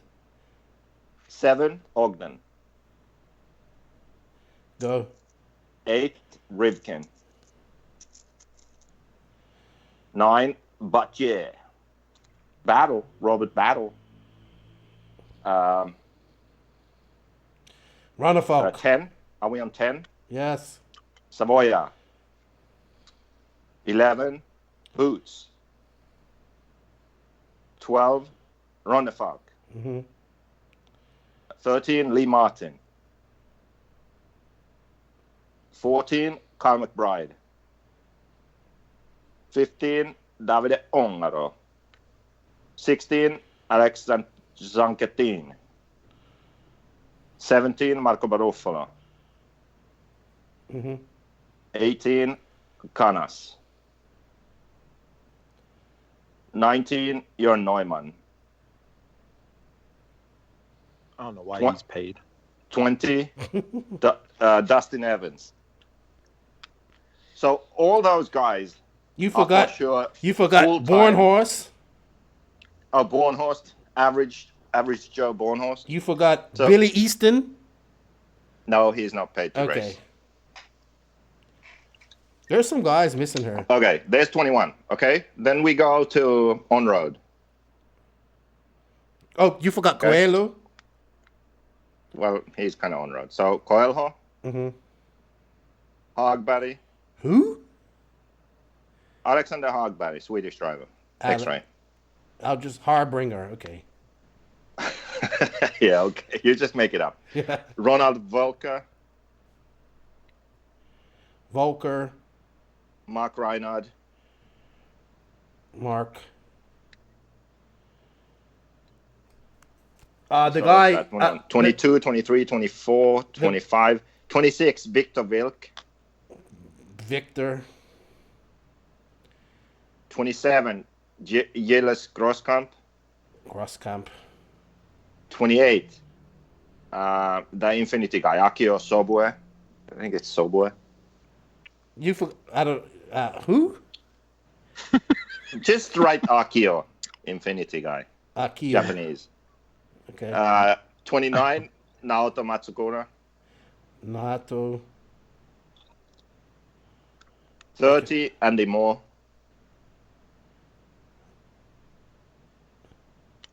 31, Dario Balestri. Yeah, he's the champion. Uh, All right, are we gonna name every one of them now? Come okay, on. so we're at what, 31 now? Yes. 32, Colari. Yeah, he's still getting paid, isn't he? 33, Temuleno. Yeah, right. You know that's not getting spelled. Some Finnish. Leino. What, 34 now? Yeah. Are we on 34? Yes. Some other Japanese guy, Shimo. We are missing a couple of What the hell is Americans, though. My All question: what the fuck is the point of this? Yeah. So if we Okay, can- so we are over 30 guys who are full-time paid in RC. Mhm. Orlovsky. Orlovsky. So what's your point? Let's Yeah. get to the point. My That- point is that Keenan was saying, Oh, because gosh. this whole thing started with the 100 means nothing. And then he was like, yeah, you said 30 people are paid in RC. No, it's not. And I'm just like, yes, it is, easily. Well, you know He what? thinks I just pull numbers from my ass. I don't, actually. You don't have much I of an actually ass think anyway. about this stuff, you know? But this is surprising to me because there are a lot more than what you think. That now, are these guys, are they making a good living off RC racing? I would say so. Yeah, I think off this list, probably. Tebow- What would the? I think There's the- no way. the There's no way lowest Canas salary. is making enough to live off of. Yeah, Yeah, he is. Yeah, Dude. it is. I think the lowest amount a driver is making on this list is like maybe $2,500 a month, I would think. The lowest. From all their sponsors or just their chassis? No, all their sponsors. Like the lowest, the worst paid guy. Maybe $2,500 a month. Maybe. That's not a lot of money. Like the worst. Yeah, but probably. I Yeah, mean, but this is what people have to I'm just realize. guessing. Jeff, what do you... Most of the guys are probably making, on this list, most guys are probably making $3,000-4,000 a month. Yeah, I but guess. and we know that... Like, or more. I would say that Cav and Mayfield are making the most. Yeah, we don't know about the Infinity guys. But, Yeah. I mean, the top guys, they make about... This is actually... let's say between... The elite guys make about $100,000. Let's say... That's without contingency. That's just salary from... Because people have to realize that that's with contingency. Yeah. Really? They make like That's 80 with to contingency. There's no way they're making $100,000. 80 to strictly off of $100,000. monthly paychecks. 80 to $100,000. I think. The elite guys on just salary probably make. Well, let's see. Thanks for burping into the mic. I know, that felt good too. That's what I think of this conversation right now. Yeah, you get no boring, Joseph. Maybe the best guys make on salary about 80,000. I think. Yeah. So, but one thing you have to 80 realize 100. that Let's put it that way. people Most like guys probably about $50,000 on that list. yeah, but they don't have to pay for any RC stuff. They don't have to pay for any travel. Imagine if Jeff, you didn't have to pay for RC stuff. If how much money, how much free money you would have. Well, still, the difference becomes is they're still on that list. There's still a lot of people that live with mom and dad, and they have no overhead, no expenses. You're right. They don't have to pay Actually, for not RC that shit. many. They don't have to pay for travel. They don't have to pay for all that. Not that many. Well, But I'm telling you right now, the people that live in California that are making $100,000, it sounds like a lot, but that's a fucking shack in California. Like, that's not paying for much. Unless you're Drake. Now, obviously, we've seen Drake's house, and he's got a pretty decent-sized house and a nice place and, secret rooms. I mean, Well, he it's not can... quite Costa Mesa, is it? Well, yeah. I mean, but... it's kind of on the outskirts. Yeah. But- But still, I mean, let's say that the salary pool for those drivers in the industry is about $200,000. Like $200,000 is being spent on salaries. Then there's all the travel on top of that, and I mean, it's ridiculous. Yeah, but just they have you when you don't have to.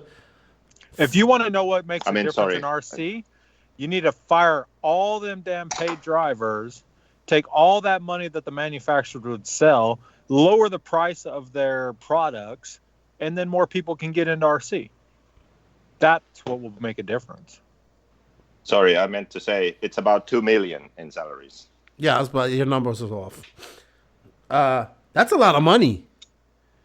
Oh, Yeah. we don't have Ricky Berton on her. We don't have. No, he isn't paid. He's not paid. He's an employee of Kyosho, though. No, he isn't. So He's not a professional driver. Well, here's a good topic that a lot of people come up with. So anyway, let's Jesus just Christ. conclude this. Salaries in RC, salaries for pro drivers, 2 million. Okay. So 100 drivers. Do you still feel like this 100 drivers it's gonna make a dent somehow? You went Like through all that. It's really gonna change. You just went through all that RC to come somehow. back to the one. I think we're gonna have to just delete this rant. It's so boring. No, I'm just trying to explain to you. We're I talking get about it. You're right. There we go. only salaries He's without not travel right. and all that stuff. That's the He's problem. already You- over you 2 give in million. too early. I'm tired of arguing with him, but He's not right in the sense that 100 people getting into the hobby will make a difference. It Yes, does. it Now does. it may not. Yeah, make but the only an significant idiot difference argues that that you're way. talking about. It still makes a difference. It's 100 Well, yeah, people. one person buying makes a kits, difference. Buying tires, paying Oh my race God. fee entries.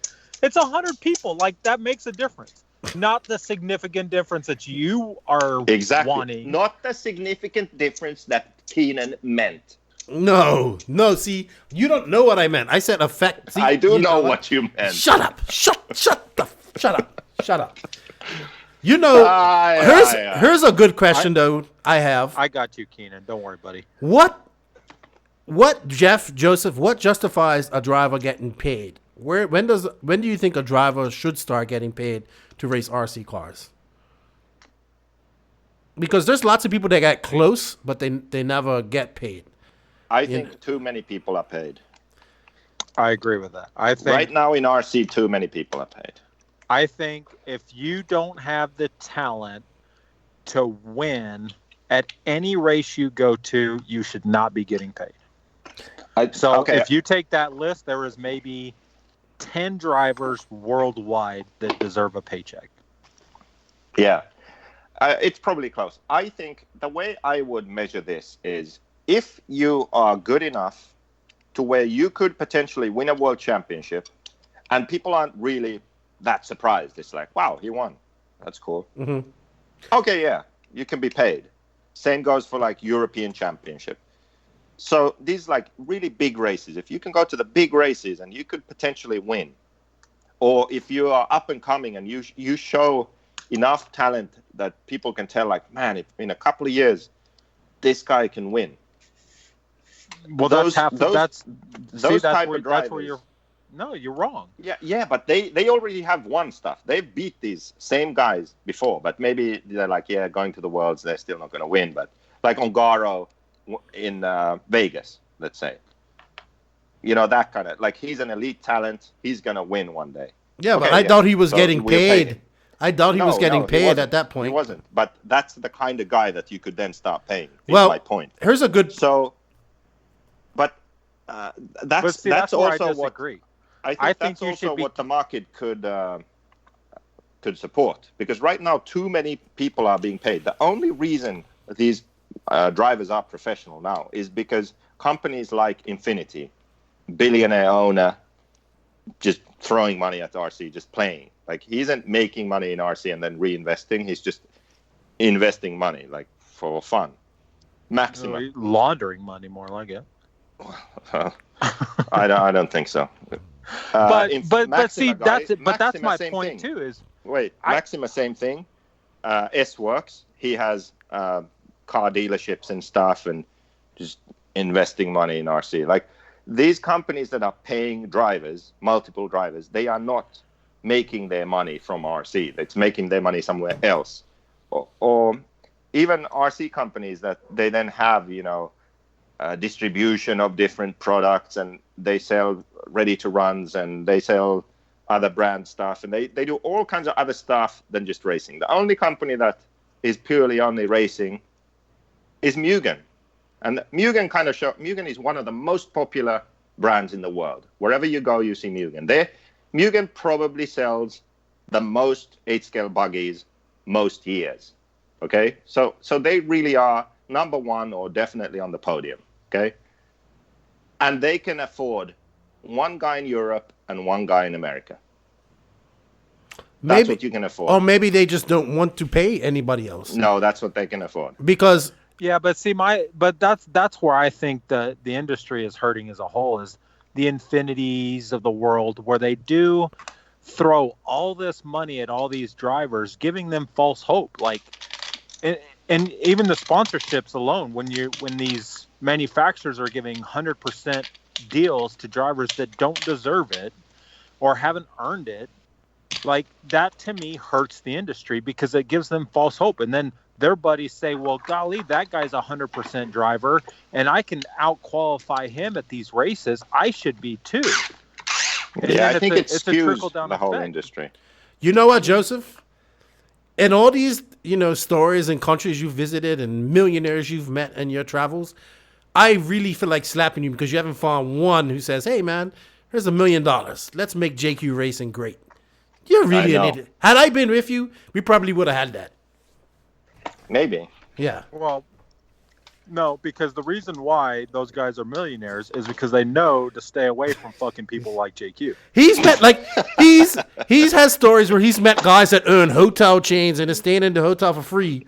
And I'm like, you never thought that guy might want to be interested in Keenan, what you don't understand is JQ is like that little fucking cute that you want to go spend a little bit of money on, get them to a little bit, but then you got to push them off to the side when the real people come in because, you can't be seen with the little like that's JQ. He's the little. I always say that to you.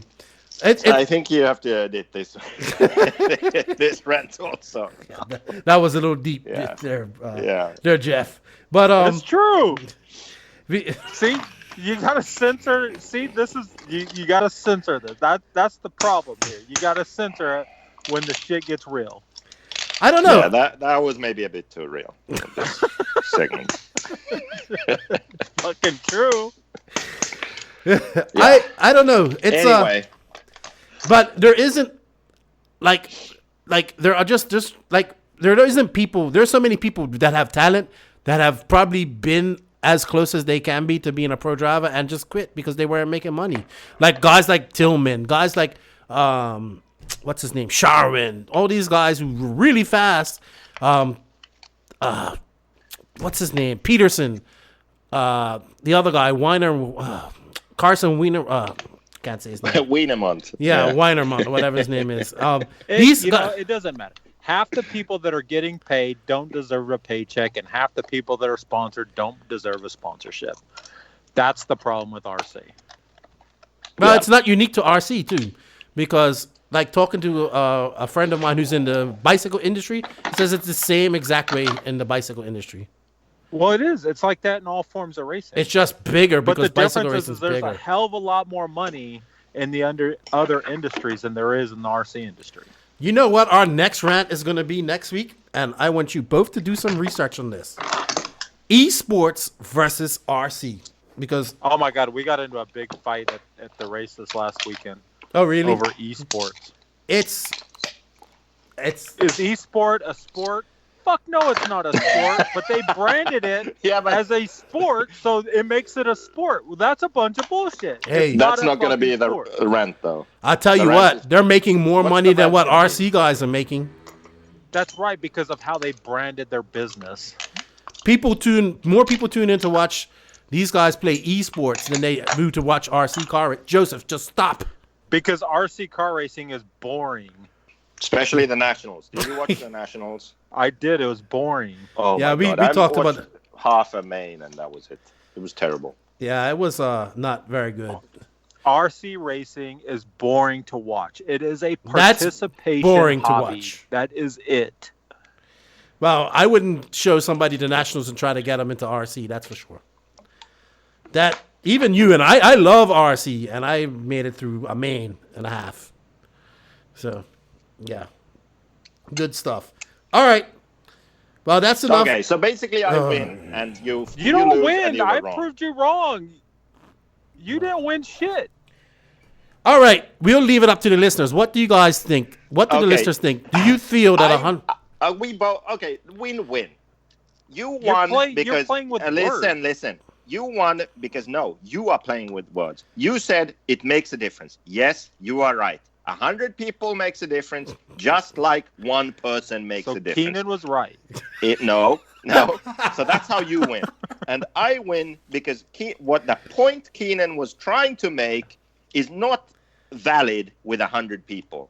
If he had said 1,000, then he would have more of a case. But 100 is just laughable. So there we go. All right. Case closed. And your CTO rants are boring. There we go. That's completely irrelevant. Yeah, it's still relevant. All right. No. Well, Jeff, you have anything to add before we sign off here? No, I'm good. Are you sure you don't want to talk about your racing up there in the Northwest? It's great. Not with you. You should go up there, honestly, because it's really healthy and it looks fun. Like, I see the videos from up there, and guys are having fun. You had like taco night or something, Jeff? Mm-hmm. Yeah, is it like the most European place in America? No, but it's just... Well, technically, because everybody's got beer in their tents and hanging out, and yeah, it's good. Yeah, fun. like they have fun. Like, I'm not saying that any other races don't, but it's just 25 people in that area would definitely affect it. It's what I've noticed is this area. It's just a different vibe. It's just a different. These guys up here, and I keep saying this over and over and over. These guys up here are in it for a hobby basis. It is just a hobby to them. It is something to do, and they don't take it take it seriously as far as the competition side goes, but they know that they're not going to be a pro driver. They know that they're not going to be making money in the industry, or they're going to try to make money in the industry. They're there to have a good time and play with their toy cars. That's the difference between here and other places that I've been to in the country. And you know what? That's good, because not people have to just like this rant was all about.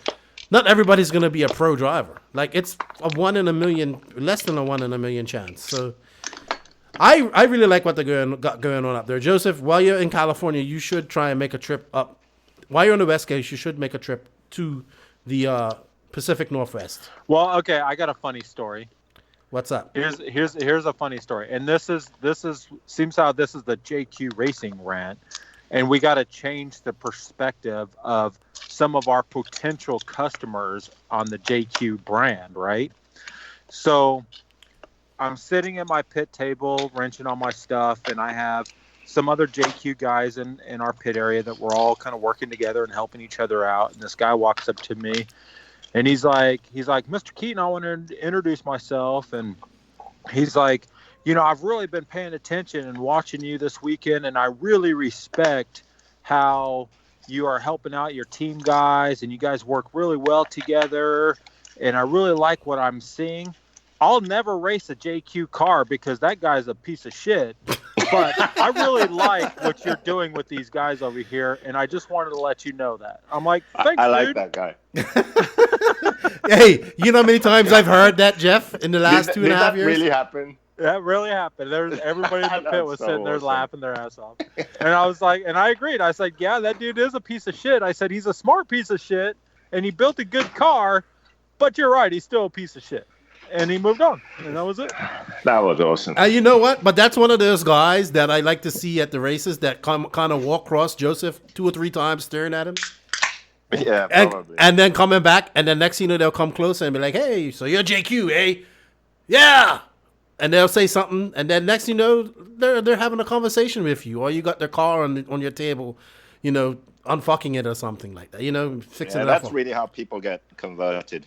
Yeah, I've seen that happen a lot of people, you could see it when they walk across and they walk, like somebody just walks across and they're waiting for you to say something or make eye contact, and then they'll walk across a few times, and then you finally do make contact. They'll say something smart, you'll say something smart back, and then next thing you know, you guys are sharing beer together. So at the end of the day, that's what it's all about too, having fun.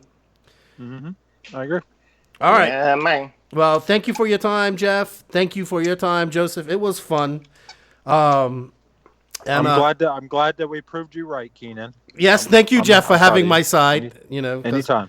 Because of course, he's going to be on your side. That's what team guys do. We help each other out. Unlike that fucking Joseph guy who blocks everybody on Facebook. Oh yeah, you're gonna have to unblock. Oh, yeah. How are you feeling? I had some successful Facebook Lives, by the way, recently. People really enjoyed them, talking about PO shows and Associated, and actually, I'm going to have another one now on Wednesday. Well, good.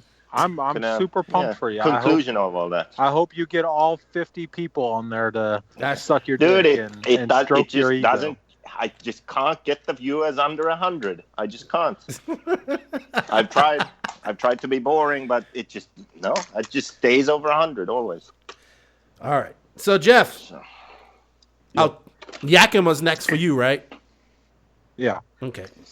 What? Well, it's the next NCT race that he's going to. Tell you, man, get up to the Pacific Northwest, Joseph. You like it. You enjoy it. If you make it out alive, though. Oh, no. Of course I will.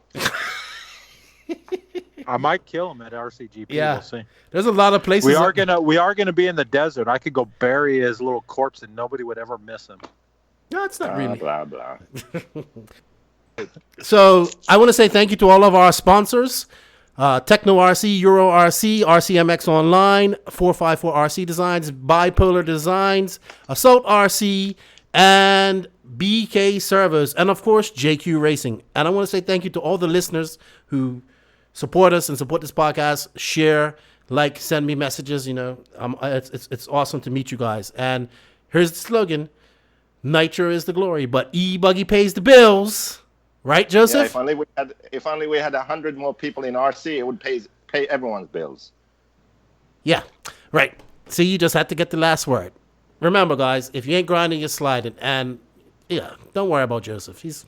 set time a month or something for him. All right, bye-bye. Thank you for listening to the No Name RC podcast. Please tune in next time for more fresh RC content. And if you can, please also support us on patreon.com/thequagrain. We will greatly appreciate it. And don't forget, Nitro is the glory.